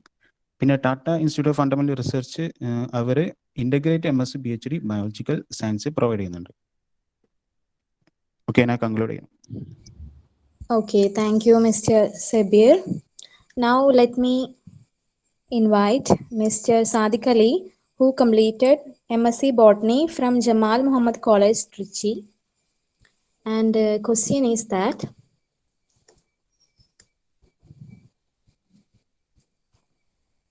what are the possible higher education institutes located in Tamil Nadu and in South India? Can you please brief us? Okay, പറയുന്നത് കേൾക്കുന്നില്ലേ? Yes. Okay, നമുക്ക് തമിഴ്നാട് എന്ന് പറയുമ്പോൾ കേരളത്തിനോട് വളരെ അടുത്ത് നിൽക്കുന്ന സ്റ്റേറ്റ് ആണ്. ധാരാളം നമ്മൾ കേരളം വെച്ച് നോക്കുമ്പോൾ തന്നെ ധാരാളം വളരെയധികം കൂടുതൽ യൂണിവേഴ്സിറ്റികളും ഡീംഡ് യൂണിവേഴ്സിറ്റികളും കോളേജുകളും തമിഴ്നാട്ടിലുണ്ട്. അപ്പോ നമുക്കറിയാം, നമ്മൾ കുറച്ച് യൂണിവേഴ്സിറ്റി ഒക്കെ കേട്ടിട്ടുണ്ടാവും. നമ്മൾ ഭാരതീയർ യൂണിവേഴ്സിറ്റി, മധുര കാമരാജ് യൂണിവേഴ്സിറ്റി, അങ്ങനത്തെ കുറച്ച് യൂണിവേഴ്സിറ്റികളൊക്കെ കേട്ടിട്ടുണ്ടാകും. എന്നിരുന്നാലും അത്യാവശ്യം നല്ല യൂണിവേഴ്സിറ്റിയിൽപ്പെട്ട ഒരു യൂണിവേഴ്സിറ്റിയാണ് ഭാരതിദാസൻ യൂണിവേഴ്സിറ്റി. അധികം ആരും കേൾക്കാത്തതാണ് ഭാരതിദാസൻ യൂണിവേഴ്സിറ്റി, കേൾക്കാനുള്ള സാധ്യത കുറവാണ്. പക്ഷെ നമ്മളുടെ കാലിക്കറ്റ് യൂണിവേഴ്സിറ്റിയിലേറെ നമ്മളെ യൂണിവേഴ്സിറ്റി റാങ്ക് കൂടുതലുള്ള യൂണിവേഴ്സിറ്റിയാണ് ഭാരതിദാസൻ യൂണിവേഴ്സിറ്റി. അതുകൊണ്ട് തന്നെ അതിന്റെ സർട്ടിഫിക്കറ്റിനും അതുപോലെ തന്നെ നല്ല വാല്യൂ ഉണ്ടാവും. അപ്പോ ആ ഒരു കോളേജിന്റെ, ആ ഒരു യൂണിവേഴ്സിറ്റിന്റെ കീഴിൽ വരുന്ന പ്രധാന കോളേജുകളുണ്ട്. നമ്മൾ തിരൂരങ്ങാടിയെ നമ്മൾ എഡ്യൂക്കേഷണൽ ഹബ്ബ് എന്ന് പറയാറുണ്ട്. ഓറിയന്റൽ, പിന്നെ Tirurangadi higher secondary, PSMO college, അങ്ങനെ കുറെ സ്ഥാപനങ്ങൾ ആ ഒരു സ്ഥലത്ത് തന്നെ ഉണ്ട്. അതുപോലെ തന്നെ നമ്മുടെ ട്രിച്ചിയിലും എന്തുണ്ട്, ധാരാളം കോളേജുകളുണ്ട്. ആ ഒരൊറ്റ സ്റ്റേറ്റിൽ അല്ലെങ്കിൽ ആ ഒരൊറ്റ സിറ്റിയിൽ തന്നെ ധാരാളം കോളേജുകളുണ്ട്. സ്കൂളുകളല്ല, ധാരാളം കോളേജുകൾ തന്നെ ഉണ്ട്. പ്രധാനമായിട്ടും വരുന്ന ഒരു കോളേജ് സെന്റ് ജോസഫ് കോളേജ് ആണ്. നമ്മുടെ തമിഴ്നാട്ടിൽ തന്നെ ടോപ്പ് നമ്പർ 1 കോളേജാണ് സെന്റ് ജോസഫ് കോളേജ്. അതുപോലെ തന്നെ നമ്മുടെ ഇന്ത്യയിലെ ടോപ്പ് 5 ആർട്സ് ആൻഡ് സയൻസ് കോളേജിൽ പെട്ട ഒരാളാണ് ആര്, സെന്റ് ജോസഫ് കോളേജ്. ടോപ്പ് 5 5ാം സ്ഥാനത്തുള്ള ആളാണ് നമ്മുടെ ഇന്ത്യയിൽ തന്നെ സെന്റ് ജോസഫ് കോളേജ്. എയ്ഡഡ് കോളേജാണ്, ഓട്ടോണോമസ് ആണ്. ഏകദേശം 177 വർഷത്തെ പാരമ്പര്യമുണ്ട്. നല്ല ക്വാളിറ്റി എഡ്യൂക്കേഷൻ ആണ്. ക്ലാസ് ആയാലും നമുക്കറിയാം, നമ്മൾ ഒരു ഡിഗ്രി കഴിഞ്ഞ് PG ലെവലൊക്കെ ആകുമ്പോൾ ക്ലാസ്സുകളെല്ലാം സ്മാർട്ട് ക്ലാസ് റൂമുകളായിരിക്കും. പിന്നെ സ്റ്റാഫുകൾ എല്ലാവരും നല്ല ഉഷാർ സ്റ്റാഫുകളാണ്. പിന്നെ പ്ലേസ്മെന്റ് പ്രോഗ്രാംസ് ഒക്കെ നടത്താറുണ്ട്. എന്ന് പറഞ്ഞാൽ വ്യത്യസ്തമായിട്ടുള്ള കമ്പനികൾ വന്നിട്ട് ഇന്റർവ്യൂസും കാര്യങ്ങളൊക്കെ നടത്താറുണ്ട് സെന്റ് ജോസഫ് കോളേജിൽ. പിന്നെ അതുപോലെ തന്നെ A++ അക്രഡിഷൻ ആണ്. നമ്മൾ A+ അക്രഡിഷൻ കേട്ടിട്ടുണ്ടാവും, നമ്മളുടെ PSMO കോളേജിൽ ഡയറിയിലൊക്കെ കണ്ടിട്ടുണ്ടാവും A+ അക്രഡിഷൻ ഉള്ള കോളേജാണെന്ന്. അതുപോലെ തന്നെ A++ 2+ ഉള്ള A++ അക്രഡിഷൻ ഉള്ള ഒരു കോളേജാണ് സെന്റ് ജോസഫ് കോളേജ്. അപ്പൊ അത്രയും ടോപ്പ് ആയിട്ടുള്ള ഒരു കോളേജാണ് സെന്റ് ജോസഫ് കോളേജ്. പിന്നെ നമ്മുടെ APJ അബ്ദുൽ കലാം ഒക്കെ പഠിച്ച കോളേജാണ്. പിന്നെ നമ്മളുടെ ബോയ്സിനായാലും ഗേൾസിനായാലും കുറെ മലയാളികളും അവിടെ പഠിക്കുന്നുണ്ട്, നല്ല സൗകര്യമാണ്. പിന്നെ സെക്കൻഡ് ആയിട്ട് വരുന്ന കോളേജാണ് ബിഷപ്പ് ഹേബർ കോളേജ്. നമ്മൾ സെന്റ് ജോസഫ് കോളേജ് പറഞ്ഞ പോലെ തന്നെ ഇതും ഒരു ക്രിസ്ത്യൻ മാനേജ്മെന്റ് കോളേജാണ്. പഠിക്കാൻ നല്ല സൗകര്യമാണ്. ബിഷപ്പ് ഹേബർ കോളേജ് ആകുമ്പോൾ കുറച്ചും കൂടി എന്താകും, നമ്മളുടെ നാട്ടിലെ ഒരു കോളേജിന്റെ ഒരു ലെവലിലാണുള്ളത്. എന്ന് പറഞ്ഞാൽ പഠിക്കേണ്ടവർക്ക് നല്ല പോലെ പഠിക്കുക, അതിനുള്ള എല്ലാ സൗകര്യങ്ങളുണ്ട്. കളിക്കേണ്ടവർക്ക് നല്ല പോലെ കളിക്കുക, അതിനുള്ള എല്ലാ സൗകര്യങ്ങളുണ്ട്. അതാണ് ബിഷപ്പ് ഹേബർ കോളേജ്. പിന്നെ മൂന്നാമതായിട്ട് വരുന്നത് ജമാൽ മുഹമ്മദ് കോളേജാണ്. ഞാൻ പഠിച്ചത് ജമാൽ മുഹമ്മദ് കോളേജാണ്. ഒരു മുസ്ലിം മാനേജ്മെന്റ് കോളേജാണ് ജമാൽ മുഹമ്മദ് കോളേജ്. ജമാൽ മുഹമ്മദ് കോളേജിൽ പ്രധാനമായിട്ടും ഇമ്പോർട്ടൻസ് കൊടുക്കുന്നത് എഡ്യൂക്കേഷനാണ്. എക്സ്ട്രാ കരിക്കുലർ ആക്ടിവിറ്റീസിനെക്കാളും കൂടുതലായിട്ട് കൊടുക്കുന്നത് എഡ്യൂക്കേഷനാണ്. പിന്നെ അതുപോലെ തന്നെ നമ്മൾ റാഗിങ് കാര്യങ്ങളൊന്നും അവിടെ ഇല്ല, അതൊക്കെ ഭയങ്കര സ്ട്രിക്റ്റ് ആണ്. റാഗിങ് കാര്യങ്ങളൊന്നും അവിടെ ഇല്ല. പിന്നെ ആർട്സിൽ താല്പര്യമുള്ളവർക്ക് ആർട്സ് ക്ലബ്ബുകളുണ്ട്. അതുവഴി അവർക്ക് പാട്ടാണോ ഡാൻസ് ആണോ അവരുടെ മേഖല എന്താണ് അതുവഴി പോകാം. പിന്നെ സ്പോർട്സ് ക്ലബ്ബുകളുണ്ട്. ആ സ്പോർട്സ് ക്ലബ്ബുകൾ വഴി വ്യത്യസ്ത പരിപാടികൾ നടത്താറുണ്ട്. സ്റ്റേറ്റ് ലെവൽ, നാഷണൽ ലെവലൊക്കെ പാർട്ടിസിപ്പൻസ് ഉണ്ട്. പിന്നെ വരുന്നതാണ് നമ്മൾ ഹോളി ക്രോസ് കോളേജ് എന്ന് പറയും. Holy Cross college. പിന്നെ അടുത്തത് പിന്നെ ഇന്ദിരാഗാന്ധി കോളേജ്. ഈ 2 കോളേജും ഗേൾസ് ഓൺലി കോളേജാണ്. ഗേൾസ് ഓൺലി കോളേജ് എന്ന് പറയുമ്പോൾ ഹോളി ക്രോസ് കോളേജിൽ സുവോളജി, പിന്നെ അതുപോലത്തെ MBA അങ്ങനത്തെ 1-2 കോഴ്സുകൾക്ക് മാത്രമേ അവിടെ ബോയ്സ് ഉള്ളൂ, ബാക്കിയെല്ലാം ഗേൾസ് ആണ്. പിന്നെ ഇന്ദിരാഗാന്ധി കോളേജ് അവിടെ ഗേൾസ് ആണ്, ബോയ്സിന് ആർക്കും അലോ ഇല്ല. അപ്പോ ഗേൾസിന് മാത്രം പഠിക്കേണ്ട കോളേജിൽ പഠിക്കാൻ താല്പര്യം ഉണ്ടെങ്കിൽ ഇന്ദിരാഗാന്ധി കോളേജ്, അതുപോലെ തന്നെ ഹോളി ക്രോസ് കോളേജ്, ഈ 2 കോളേജുകൾ തിരഞ്ഞെടുക്കാം. രണ്ടും നല്ല കോളേജുകൾ തന്നെയാണ്. പിന്നെ വരുന്നത് MIET ആണ്. MIET കോളേജ് വരുന്നുണ്ട്. പിന്നെ വരുന്നത് നാഷണൽ കോളേജ്, ഓട്ടോണോമസ് കോളേജാണ്. നാഷണൽ കോളേജ് വരുന്നുണ്ട്. പിന്നെ UDC കോളേജ് വരുന്നുണ്ട്. പിന്നെ പെരിയാർ EVR കോളേജ് വരുന്നുണ്ട്. പെരിയാർ EVR കോളേജ് എന്ന് പറഞ്ഞാൽ ഒരു ഗവൺമെന്റ് കോളേജാണ്. നമ്മളിപ്പോൾ ഇതുവരെ പറഞ്ഞതെല്ലാം ഓട്ടോണോമസ് കോളേജുകളാണ്, പക്ഷെ ഇത് ഗവൺമെന്റ് കോളേജാണ്. അപ്പൊ ഗവൺമെന്റ് കോളേജിന്റെ നമ്മുടെ നാട്ടിലെ ഗവൺമെന്റ് കോളേജിന്റെ ഒരു അവസ്ഥയായിരിക്കും ഇവിടെ ഉണ്ടാകുക. ഓട്ടോണോമസ് കോളേജുകളാകുമ്പോൾ നമുക്കറിയാം എക്സാമും കാര്യങ്ങളും എല്ലാം വളരെ സ്ട്രിക്റ്റ് ആയിട്ട് നടക്കും. പേപ്പറുകൾ നോക്കും.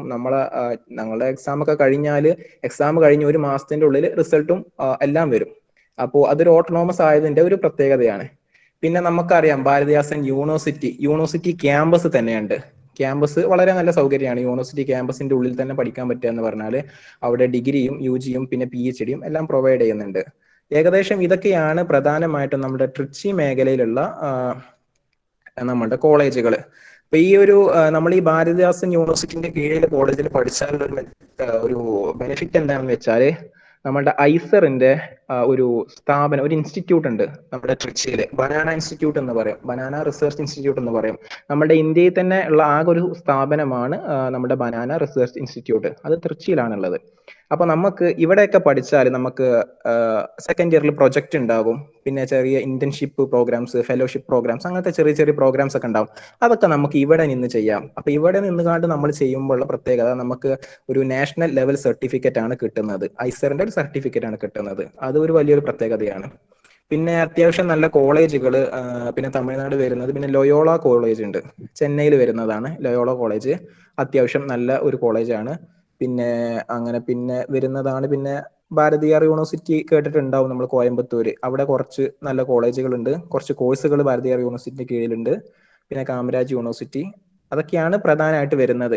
പിന്നെ അറിയാം, എല്ലാവർക്കും അറിയാം, IIT ഉണ്ട് നമ്മളുടെ മദ്രാസ്, ചെന്നൈയിൽ എന്തുണ്ട്, IIT പ്രൊവൈഡ് ചെയ്യുന്നുണ്ട്. ടെക്നിക്കൽ സ്റ്റഡീസിനാണെങ്കിൽ അവിടെ പോകാം. പിന്നെ NIT വരുന്നുണ്ട്, ട്രിച്ചിയിലാണ് NIT ട്രിച്ചിയിലുണ്ട്.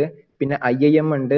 പിന്നെ ഐസറിന്റെ ഓഫ് ക്യാമ്പസുകൾ ഉണ്ട്, നമ്മളെ BSc MSc അതിനൊക്കെ വേണമെങ്കിൽ എൻട്രൻസ് വഴിയാണ് ഐസർ വരുന്നത്.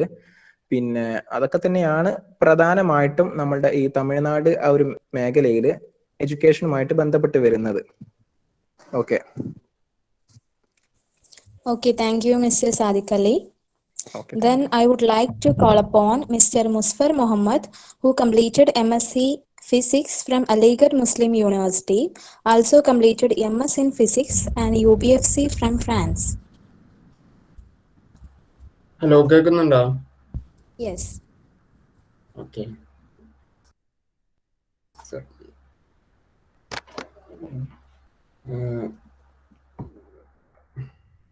ഹലോ. സോ ഇവിടെ ഞാൻ അലിഗഡിലാണ്, അലിഗഡിൽ ഒരു PG ചെയ്തു. പിന്നെ ഞാൻ ഇവിടെ ഫ്രാൻസിൽ സെക്കൻഡ് PGക്ക് വന്നത്. അപ്പോൾ അലിഗഡിൽ എങ്ങനെ വരേണ്ടതെന്നുള്ളത് നമ്മളെ ഡീറ്റെയിൽ ആയിട്ട് ഇവിടെ പറഞ്ഞു. പിന്നെ അതേപോലെ ഹാമിദ് ഫ്രാൻസിന്റെ കാര്യങ്ങളൊക്കെ ഡീറ്റെയിൽ ആയി പറഞ്ഞു. ഞാൻ ഒരു ക്വസ്റ്റ്യൻ ചോദിച്ചു, why we should go there. So അതിൻ്റെ ഒരു ആൻസർ ആയിട്ട് പറയാനുള്ളത്, അലിഗഡിൽ ഞാൻ പഠിച്ച സമയത്ത് അതും നമ്മളെ PSMOയിൽ PG ചെയ്യുന്നതും തമ്മിലുള്ള ഒരു ഡിഫറൻസ് എന്ന് പറഞ്ഞാൽ രണ്ടും നല്ല ഫാക്കൽറ്റികളാണ്. പക്ഷെ അലിഗഡിൽ എനിക്ക് കുറേ ഓപ്ഷൻസ് ഉണ്ടായിരുന്നു. എനിക്ക് വേണ്ട കോഴ്സുകൾ സെലക്ട് ചെയ്യുക.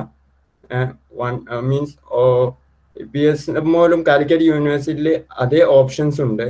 പക്ഷെ ഓപ്ഷൻസ് മൊത്തം ക്ലാസ്സിന് ഒരു കോഴ്സ് സെലക്ട് ചെയ്യാൻ പറ്റുള്ളൂ. ആ ക്ലാസ്സിൽ എല്ലാവരും ഈ കോഴ്സ് എടുക്കാൻ റെഡി ആണെങ്കിൽ മാത്രമേ ഇവർക്ക് വേറെ കോഴ്സൊക്കെ ചേഞ്ച് ചെയ്യാൻ പറ്റുള്ളൂ, എലക്റ്റീവ് കോഴ്സുകൾ. പക്ഷെ അലിഗഡിൽ എന്ന് വെച്ചാൽ ഞങ്ങളുടെ ക്ലാസ്സിൽ 50 കുട്ടികളായിരുന്നു ഉണ്ടായിരുന്നു. അതിൽ 5 ആള് ഒരു കോഴ്സ് എടുക്കാൻ റെഡി ആണെന്നുണ്ടെങ്കിൽ പുതിയൊരു കോഴ്സ് ഇൻട്രൊഡ്യൂസ് ചെയ്യും. ഒരു ഫാക്കൽറ്റി, ഇപ്പോൾ പുതിയൊരു ഫാക്കൽറ്റി വന്ന് ആ ഫാക്കൽറ്റിന്റെ റിസർച്ച് ഫീൽഡ് ആവും മിക്കവാറും പുതിയ കോഴ്സുകൾ ഉണ്ടാവുക. ഈ ഒരു ഫെസിലിറ്റികൾ സെൻട്രൽ യൂണിവേഴ്സിറ്റികളും ആണ് പ്രൊവൈഡ് ചെയ്യുന്നുള്ളൂ. കുസാറ്റ്, പിന്നെ അതേപോലെ സെൻട്രൽ യൂണിവേഴ്സിറ്റികൾ.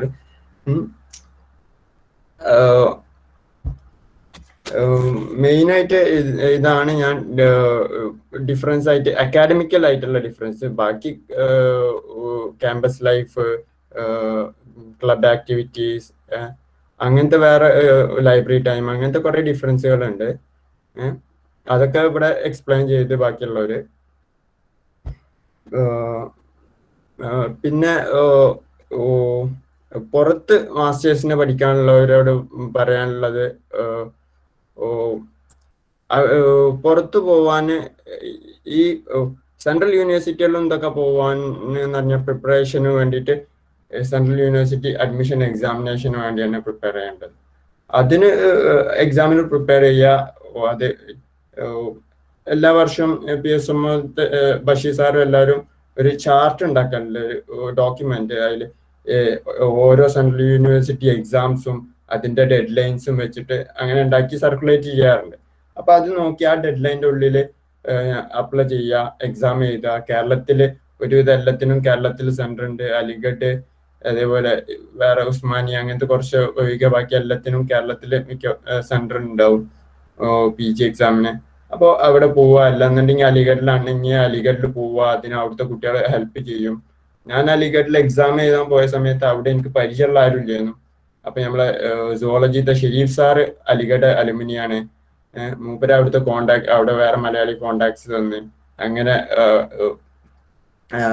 ഈ ഞാൻ അവിടെ ചെന്നപ്പോൾ അവിടുത്തെ അതിന്റെ എല്ലാ അക്കോമഡേഷനും എല്ലാം അവിടുത്തെ അവിടെയുള്ള സ്റ്റുഡൻസ് സെറ്റാക്കിയിരുന്നു. അപ്പൊ എക്സാമിന് പോകുമ്പോഴും ഇതിനൊന്നും വലിയ പുതിയൊരു സ്ഥലത്ത് പോവുകയാണ്, ഭാഷ അറിയില്ല, അങ്ങനത്തെ പ്രശ്നങ്ങളൊന്നും അത്ര ഫേസ് ചെയ്യേണ്ടി വന്നിട്ടില്ല.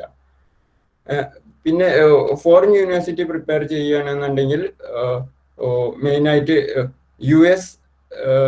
യു എസിൽ ഇന്റഗ്രേറ്റഡ് ആണ് PG ഉള്ളത്. ഇപ്പൊ നിങ്ങൾ PG കഴിഞ്ഞിട്ട് PhDക്ക് അപ്ലൈ ചെയ്യുകയാണെങ്കിലും ഡിഗ്രി കഴിഞ്ഞ് PGക്ക് അപ്ലൈ ചെയ്യുകയാണെങ്കിലും ഒരേ പ്രൊസീജിയറാണ്. അവിടെ പോയാൽ അവിടെ രണ്ടാമതൊരു മാസ്റ്റേഴ്സ് ചെയ്യണം, 2 year കോഴ്സ് വർക്ക്. അത് കഴിഞ്ഞ് കണ്ടിന്യൂഷൻ ആയി PhD കിട്ടും. അല്ലാന്നുണ്ടെങ്കിൽ അത് സ്റ്റോപ്പ് ചെയ്ത് അവർ മാസ്റ്റേഴ്സ് സർട്ടിഫിക്കറ്റ് തരും, ഗ്രാജുവേറ്റ് പ്രോഗ്രാം എന്ന് പറയും. അപ്പൊ ഇതിന് വേണ്ടിയിട്ട് പ്രിപ്പയർ ചെയ്യേണ്ടതെന്ന് പറഞ്ഞാൽ GRE എക്സാം പ്രിപ്പയർ ചെയ്യുക. GRE exam TOEFL exam. TOEFL English based exam ആണ്. മീൻസ് IELTS, ടോഫിൽ എന്ന് PRE അങ്ങനത്തെ എക്സാമുകൾ English qualification, speaking, listening, writing ഈ കാറ്റഗറികളിൽ ഒക്കെ ടെസ്റ്റ് ചെയ്യുന്ന എക്സാം ആണ്.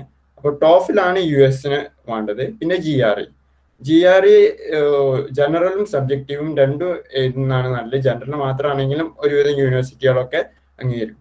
ഇതില് സ്കോർ ചെയ്യൽ അത്ര ഡിഫിക്കൽട്ട് ഉള്ള കാര്യമല്ല GRE ഒന്നും. നമ്മൾ കുറച്ച് ട്രെയിൻ ചെയ്താൽ അത്യാവശ്യം നല്ല സ്കോർ കിട്ടും. ഒരു കുഴപ്പമില്ലാത്ത സ്കോർ കിട്ടിയാൽ US ഏതെങ്കിലും യൂണിവേഴ്സിറ്റിക്ക് നിങ്ങൾക്ക് സെലക്ഷൻ കിട്ടിയിട്ട് അവിടെ പോകാൻ പറ്റുന്നതാണ്. എൻ്റെ ക്ലാസ്മേറ്റ്സും അങ്ങനെ പലരും ഇപ്പോൾ US PhD ഗ്രാജുവേറ്റ് പ്രോഗ്രാം എന്ന് പറഞ്ഞുള്ള MSc PhD ഇന്റഗ്രേറ്റ് ചെയ്യുന്നവരുണ്ട്.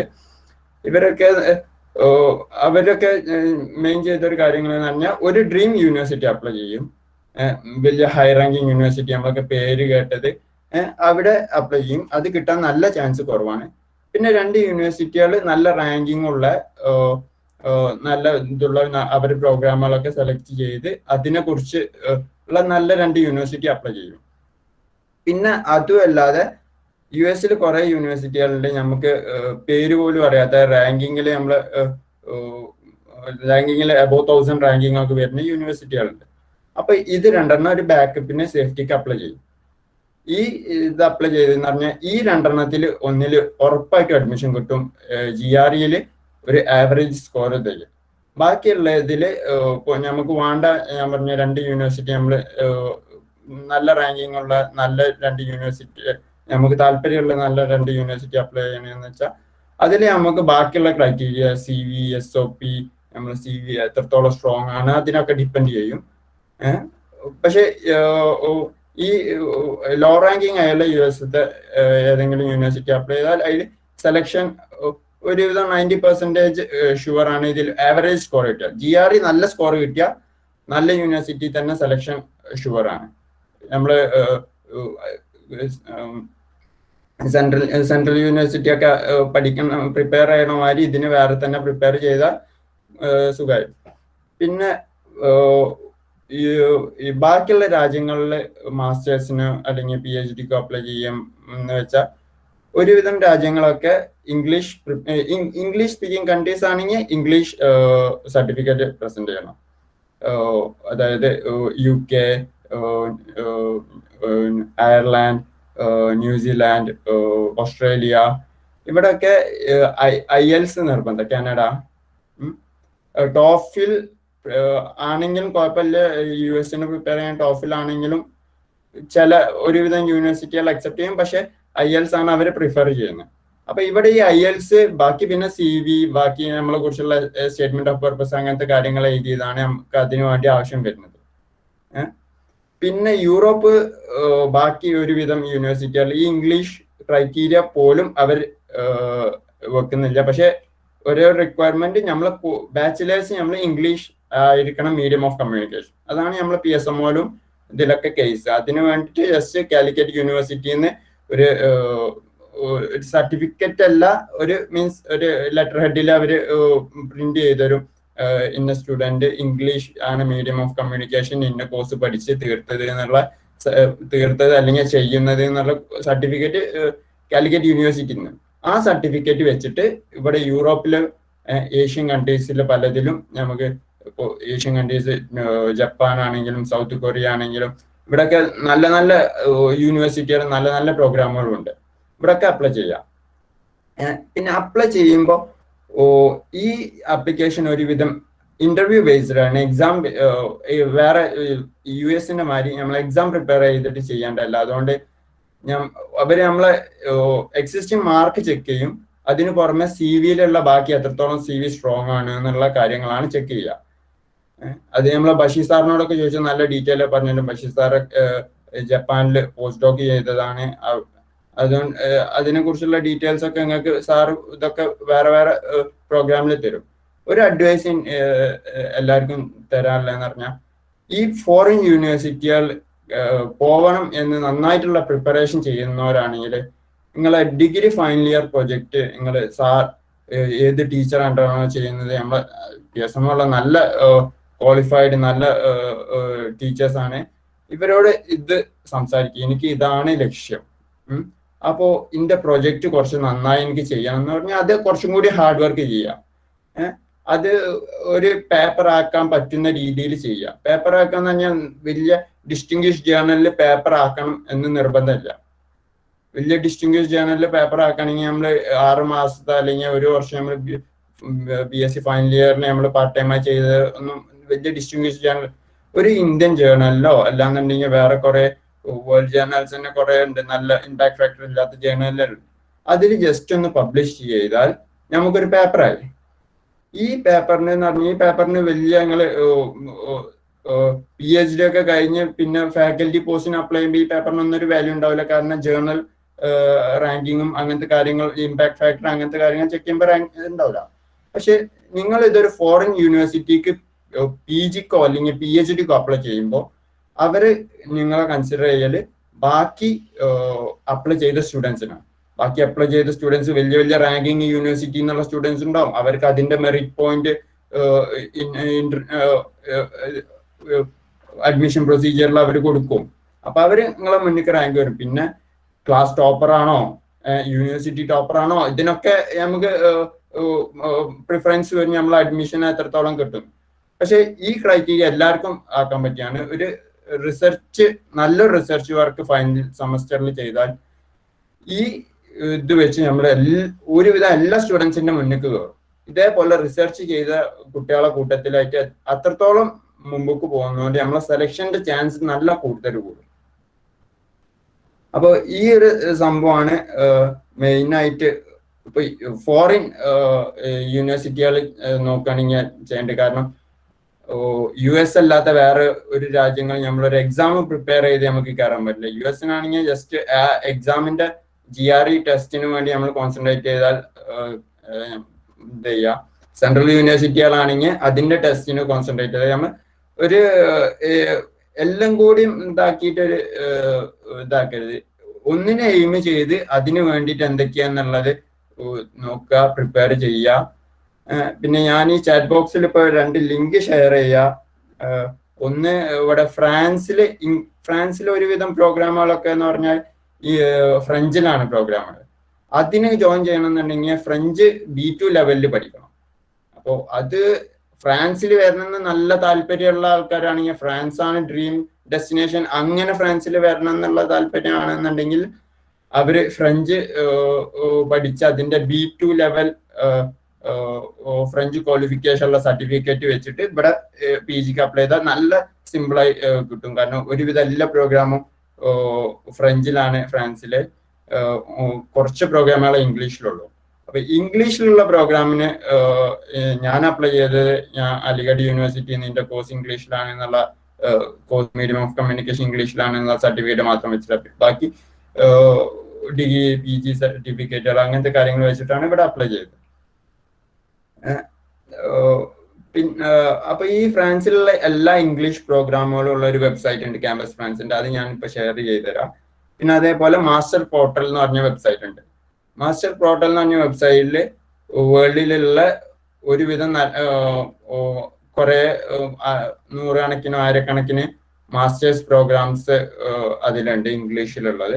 അപ്പോൾ അതിൽ നമുക്ക് ഏത് മാസ്റ്റർ ഇൻ ഫിസിക്സോ കമ്പ്യൂട്ടേഷൻ ഫിസിക്സോ സ്പെഷ്യലൈസ്ഡ് ആയിട്ടുള്ള എന്താണെങ്കിലും സെർച്ച് ചെയ്താൽ അതിൽ കാണും.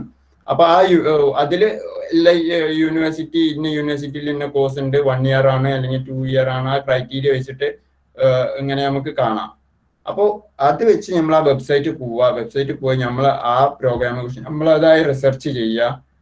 എന്താണ് ഇത്, എനിക്ക് ആപ്റ്റ് ആണോ, ഏതൊക്കെ കോഴ്സുകളാണ്, അഡ്മിഷൻ പ്രൊസീജിയർ എന്താ, അങ്ങനെ നമ്മൾ അതിനെ കുറിച്ച് പഠിച്ചിട്ട് ഇതിന് അപ്ലൈ ചെയ്താൽ ചാൻസ് കൂടുതലാണ്. PhD ആണെന്നുണ്ടെങ്കിൽ അവിടുത്തെ ഫാക്കൽറ്റികളെ കോണ്ടാക്ട് ആദ്യം ചെയ്യണം. PG ക്കാണെങ്കിൽ അതിന്റെ നിർബന്ധമില്ല. ഒരുവിധ ആപ്ലിക്കേഷൻ ചെയ്താൽ പിന്നെ അവർ ഡയറക്റ്റ് ഇന്റർവ്യൂവിന് വിളിക്കും. ഇന്റർവ്യൂ നമ്മൾ കുഴപ്പമില്ലാതെ പെർഫോം ചെയ്താൽ നമുക്ക് കിട്ടും. അത് കുറച്ചും കൂടി റാങ്കിങ് കൂടുതലുള്ള യൂണിവേഴ്സിറ്റി ആണെങ്കിൽ നമ്മളെ ഫസ്റ്റ് ഇന്റർവ്യൂവിന് വിളിക്കാനുള്ള ചാൻസ് തന്നെ കുറവായിരിക്കും. അത് കഴിഞ്ഞ് ഇന്റർവ്യൂവിൽ സെലക്ഷന് ചാൻസ് അതിലും കുറയും. പക്ഷെ ചാൻസ് കുറയുന്ന വെച്ചാൽ അതിനനുസരിച്ച് നിങ്ങൾ CV സ്ട്രോങ് ആക്കിയാൽ ചാൻസ് കൂടുകയും ചെയ്യും. ആകെ നോക്കേണ്ടതെന്ന് പറഞ്ഞാൽ നിങ്ങളും ബാക്കി അപ്ലൈ ചെയ്യണവർ നമ്മൾ CV അവരെ കാണിക്കാൻ എന്താണ് കൂടുതൽ. ഓക്കെ, ഇവിടെ ചാറ്റ് ബോക്സിൽ ക്വസ്റ്റ്യൻ വന്നു, how to write an effective CV. അത് ഇവിടെ ഒരു 10 മിനിറ്റിൽ സംസാരിക്കാനുള്ളതല്ല. അത് അതിനായിട്ട് ബഷീർ സാറും ഇവരും ഒരു പ്രോഗ്രാം തന്നെ കൺസിഡർ ചെയ്യേണ്ട. CV SOP, ചിലയിടത്ത് സ്റ്റേറ്റ്മെന്റ് ഓഫ് പർപ്പസ്, ചിലയിടത്ത് SOP അല്ലെങ്കിൽ അവർ മോട്ടിവേഷൻ ലെറ്റർ ആണ് ചോദിക്കുക, അല്ലെങ്കിൽ കവർ ലെറ്റർ ആണ് ചോദിക്കുക. ഇതിലൊക്കെ കണ്ടന്റ് സെയിം ആണ്, പക്ഷെ ലെങ്ത് ഡിഫറെന്റ് വരും. അപ്പൊ ഇതൊക്കെ എങ്ങനെ റൈറ്റ് ചെയ്യാന്നുള്ളത് വേറെ അതിന്റെ BA ഇംഗ്ലീഷിലും ഇതിൽ സ്പെഷ്യലൈസ് ചെയ്യുന്ന ആൾക്കാരെയൊക്കെ വെച്ച് അടുത്ത പ്രോഗ്രാമുകൾ നടത്താൻ വേണ്ടി അടുത്ത പ്രോഗ്രാമുകൾ ഇതേപോലെ നടത്തുക. ഞാൻ കൂടുതൽ സമയം എടുത്തോന്ന് such programs in future. Thank you. Okay. Thank you, Mr. Musfar. Then now it's time to clear the doubts of students. Please ask your questions by unmuting your mic.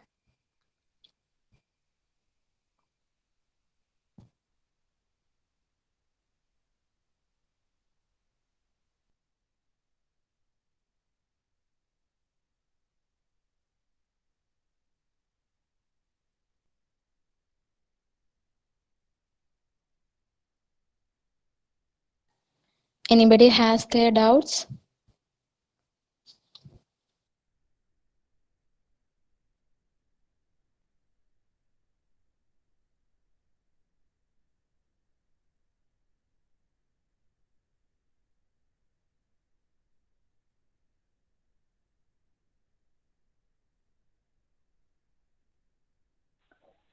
Hello. Okay. നമ്മള് bachelor's degree 3 വർഷല്ലേ. അപ്പോ ഇതേപോലെ വലിയ യൂണിവേഴ്സിറ്റിയിലൊക്കെ പോകുമ്പം നമുക്ക് masters കൂടെ വേണമെന്നുണ്ടോ? അതായത് നമ്മള് post ഗ്രാജുവേഷന് പുറത്തേക്കൊക്കെ പോവുകയാണെങ്കിൽ അത് പ്രശ്നമുണ്ടോ?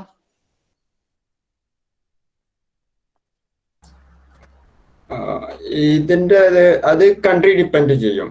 അത് ഇവിടെ ഫ്രാൻസിലെ അതേപോലെ യൂറോപ്പിലെ ഒരുവിധം രാജ്യങ്ങൾക്ക് അത് വേണ്ട. ചില രാജ്യത്ത് അവരെ ബാച്ചിലേഴ്സ് 4 year ആണ്. ഫോർ എക്സാമ്പിൾ റഷ്യ, UK, ഈ രാജ്യങ്ങളിൽ ദാറ്റ് ഡിപ്പെൻസ്. അതായത് മാസ്റ്റർ ഫസ്റ്റ് ഇയർ കഴിഞ്ഞിട്ട് നമുക്ക് ഫസ്റ്റ് ഇയറിൽ പാസ്സായി എന്നുള്ള സർട്ടിഫിക്കറ്റ് വെച്ച് നമുക്ക് അവിടെ പോവാം. അല്ലാന്നുണ്ടെങ്കിൽ ബാച്ചിലേഴ്സ് തന്നെ മതി. ഒരുവിധം 90% of the universities 3 year bachelor's മതി. ജർമ്മനിയിൽ എങ്ങാണ്ട് 3 year ആണ് അവരുടെ ബാച്ചിലേഴ്സ്. പക്ഷെ അവർക്ക് 13 years സ്കൂളിംഗ് ഉണ്ട്. നമുക്ക് +2 വരെയാണ് സ്കൂളിംഗ് ഉള്ളത്. അപ്പോൾ 1 year അതിന്റെ ഇടയിൽ അഡീഷണൽ ഉണ്ട്. അപ്പോൾ അതിന്റെ ഒരു ചെറിയ പ്രശ്നങ്ങൾ വരലുണ്ട്. അതിന് എന്തോ 1 year അവിടെ എക്സ്ട്രാ പ്രോഗ്രാം അതിന്റെ ഇടയിൽ ചെയ്യണം എന്നുള്ള ഒരു റിക്വയർമെന്റ് ചിലത് കണ്ടിരുന്നു. അപ്പൊ മാസ്റ്റേഴ്സ് ഉണ്ടെങ്കിൽ അവർക്ക് നേരെ കിട്ടും. പിന്നെ അവിടെ ഫ്രാൻസിൽ വേറൊരു പ്രത്യേകത എന്ന് വെച്ചാൽ മാസ്റ്റർ ഫസ്റ്റ് ഇയറും സെക്കൻഡ് ഇയറും വേറെ വേറെയാണ്. മാസ്റ്റർ 1 മാസ്റ്റർ 2 എന്ന് പറഞ്ഞ 2 കോഴ്സാണ്. നമ്മൾ മാസ്റ്റർ 1 കയറി 2 ഗ്രാൻഡഡ് ആണ്. പക്ഷെ അതുകൊണ്ട് നമുക്ക് പി ജി ഉണ്ട് എന്നുണ്ടെങ്കിൽ പി ജി ഫസ്റ്റ് ഇയർ നാട്ടിൽ നിന്ന് ഫിനിഷ് ചെയ്തതെന്നുണ്ടെങ്കിൽ നമുക്ക് ഡയറക്റ്റ് മാസ്റ്റർ 2ക്ക് കണ്ട് കയറാം. അല്ലാണ്ട് പി ജി 2 ഇയർ ഫിനിഷ് ചെയ്തതെന്നുണ്ടെങ്കിലും ഡയറക്റ്റ് ആയി മാസ്റ്റർ 2ക്ക് അഡ്മിഷൻ എടുക്കാം. ബാച്ചിലേഴ്സ് ഉള്ളവർ മാസ്റ്റർ 1ക്ക് നേരെ വരുന്നവരുണ്ട്. ഇവിടെ എൻ്റെ കൂടെ പഠിക്കുന്നവരൊക്കെ ഉണ്ട് കേരളത്തിൽ നിന്ന് ഡിഗ്രി കഴിഞ്ഞ് നേരെ കയറിയവരാണ്. അതിലൊന്നും പ്രശ്നമില്ല. നന്നായി പ്രിപ്പയർ ചെയ്ത് അപ്ലൈ ചെയ്താൽ കിട്ടാവുന്നേ ഉള്ളൂ. ഇത് അത്ര ഡിഫിക്കൽട്ടും അങ്ങനത്തെ ഇതൊന്നുമില്ല. കുറച്ച് ഡെഡിക്കേഷനും കുറച്ച് നമ്മളുടെ റിസർച്ച് ഏത് യൂണിവേഴ്സിറ്റി അങ്ങനത്തെ കാര്യങ്ങൾ ചെയ്ത് അപ്ലൈ ചെയ്യണമെന്നുള്ളൂ.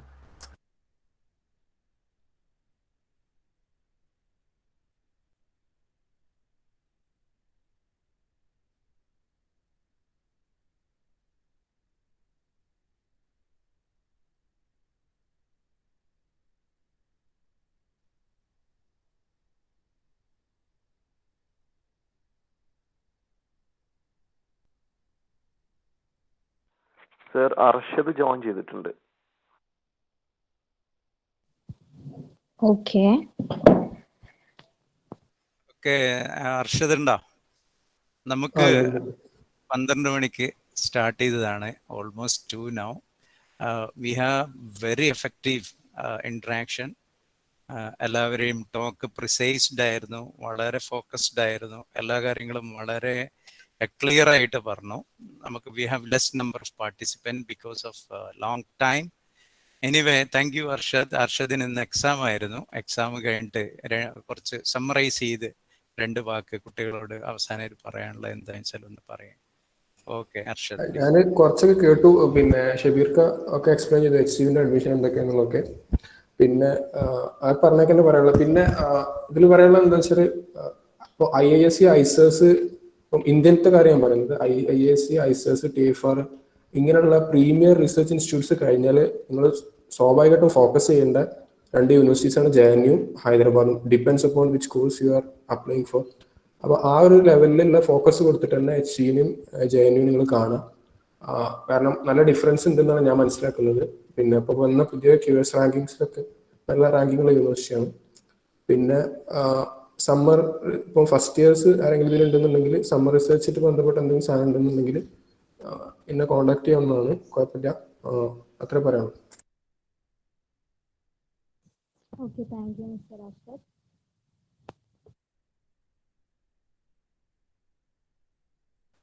അർഷദിനോട് ഒരു ക്വസ്റ്റ്യൻ.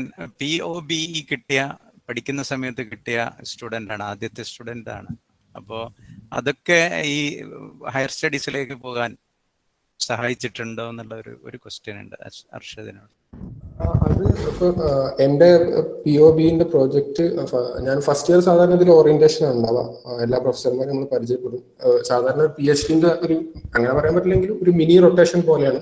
ഒരു സ്ട്രക്ചർ ബേസ്ഡ് പ്രോഗ്രാം ഉണ്ടാവുന്ന ഒരു മിനി റൊട്ടേഷൻ പോലെയാണ്, ചെറുതായിട്ടുള്ള ഒരു മിനി റൊട്ടേഷൻ പോലെയാണ് ആ പ്രോഗ്രാം. അപ്പോൾ ഞാൻ ഫസ്റ്റ് ഇയർ സെക്കൻഡ് ഇയറിൽ പിന്നെ ചൂസ് ചെയ്ത ലാബ് ചെയ്ത പ്രൊജക്റ്റ് എനിക്കൊരു പബ്ലിക്കേഷനായി മാറി.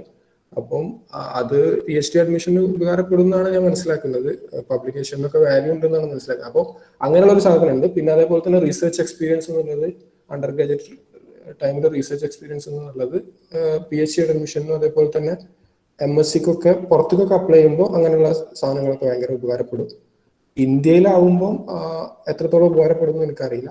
പക്ഷെ അവിടെ ഉപകാരപ്പെടും. നമ്മൾ ഈ ഇന്റർവ്യൂവിനൊക്കെ അവരെന്തായാലും പ്രോജക്റ്റിനെ പറ്റി ഇന്റർവ്യൂസിനൊക്കെ ചോദിക്കാറുണ്ട്.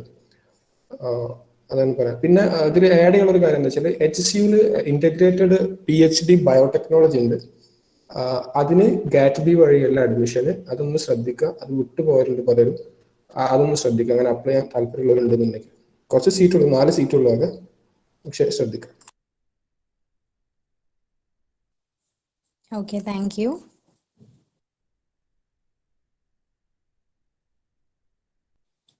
Is there any doubt?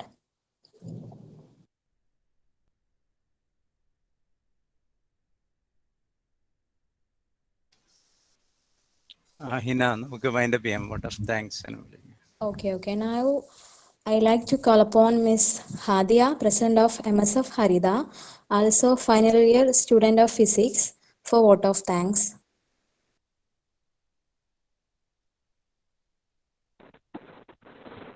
Good evening to one and all. Honorable Principal Dr. Aziz Sir, Career Cell Coordinator Dr. Bashir Sir, our most valued invited resource persons, other faculty members, and my dear friends. It is my privilege to have been asked to put a vote of thanks on this occasion. I hope we had a wonderful session, and I am pretty sure that this was beneficial for all the students who are aspirants planning to pursue their PG in several universities and abroad.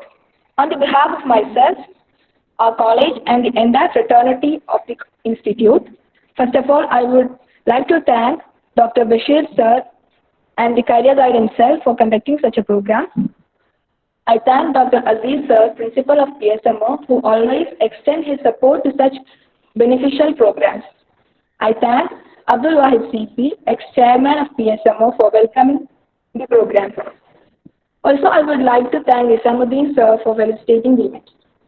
I give a really heartfelt vote of thanks to all our resource persons, Hamid PK, Hussain, Musfat Muhammad, Aslam William, Muhammad Riyaz, Priya, Sadiq Ali, Shabir Siyam, Samad, Arshad, who spent their busiest time raising the occasion.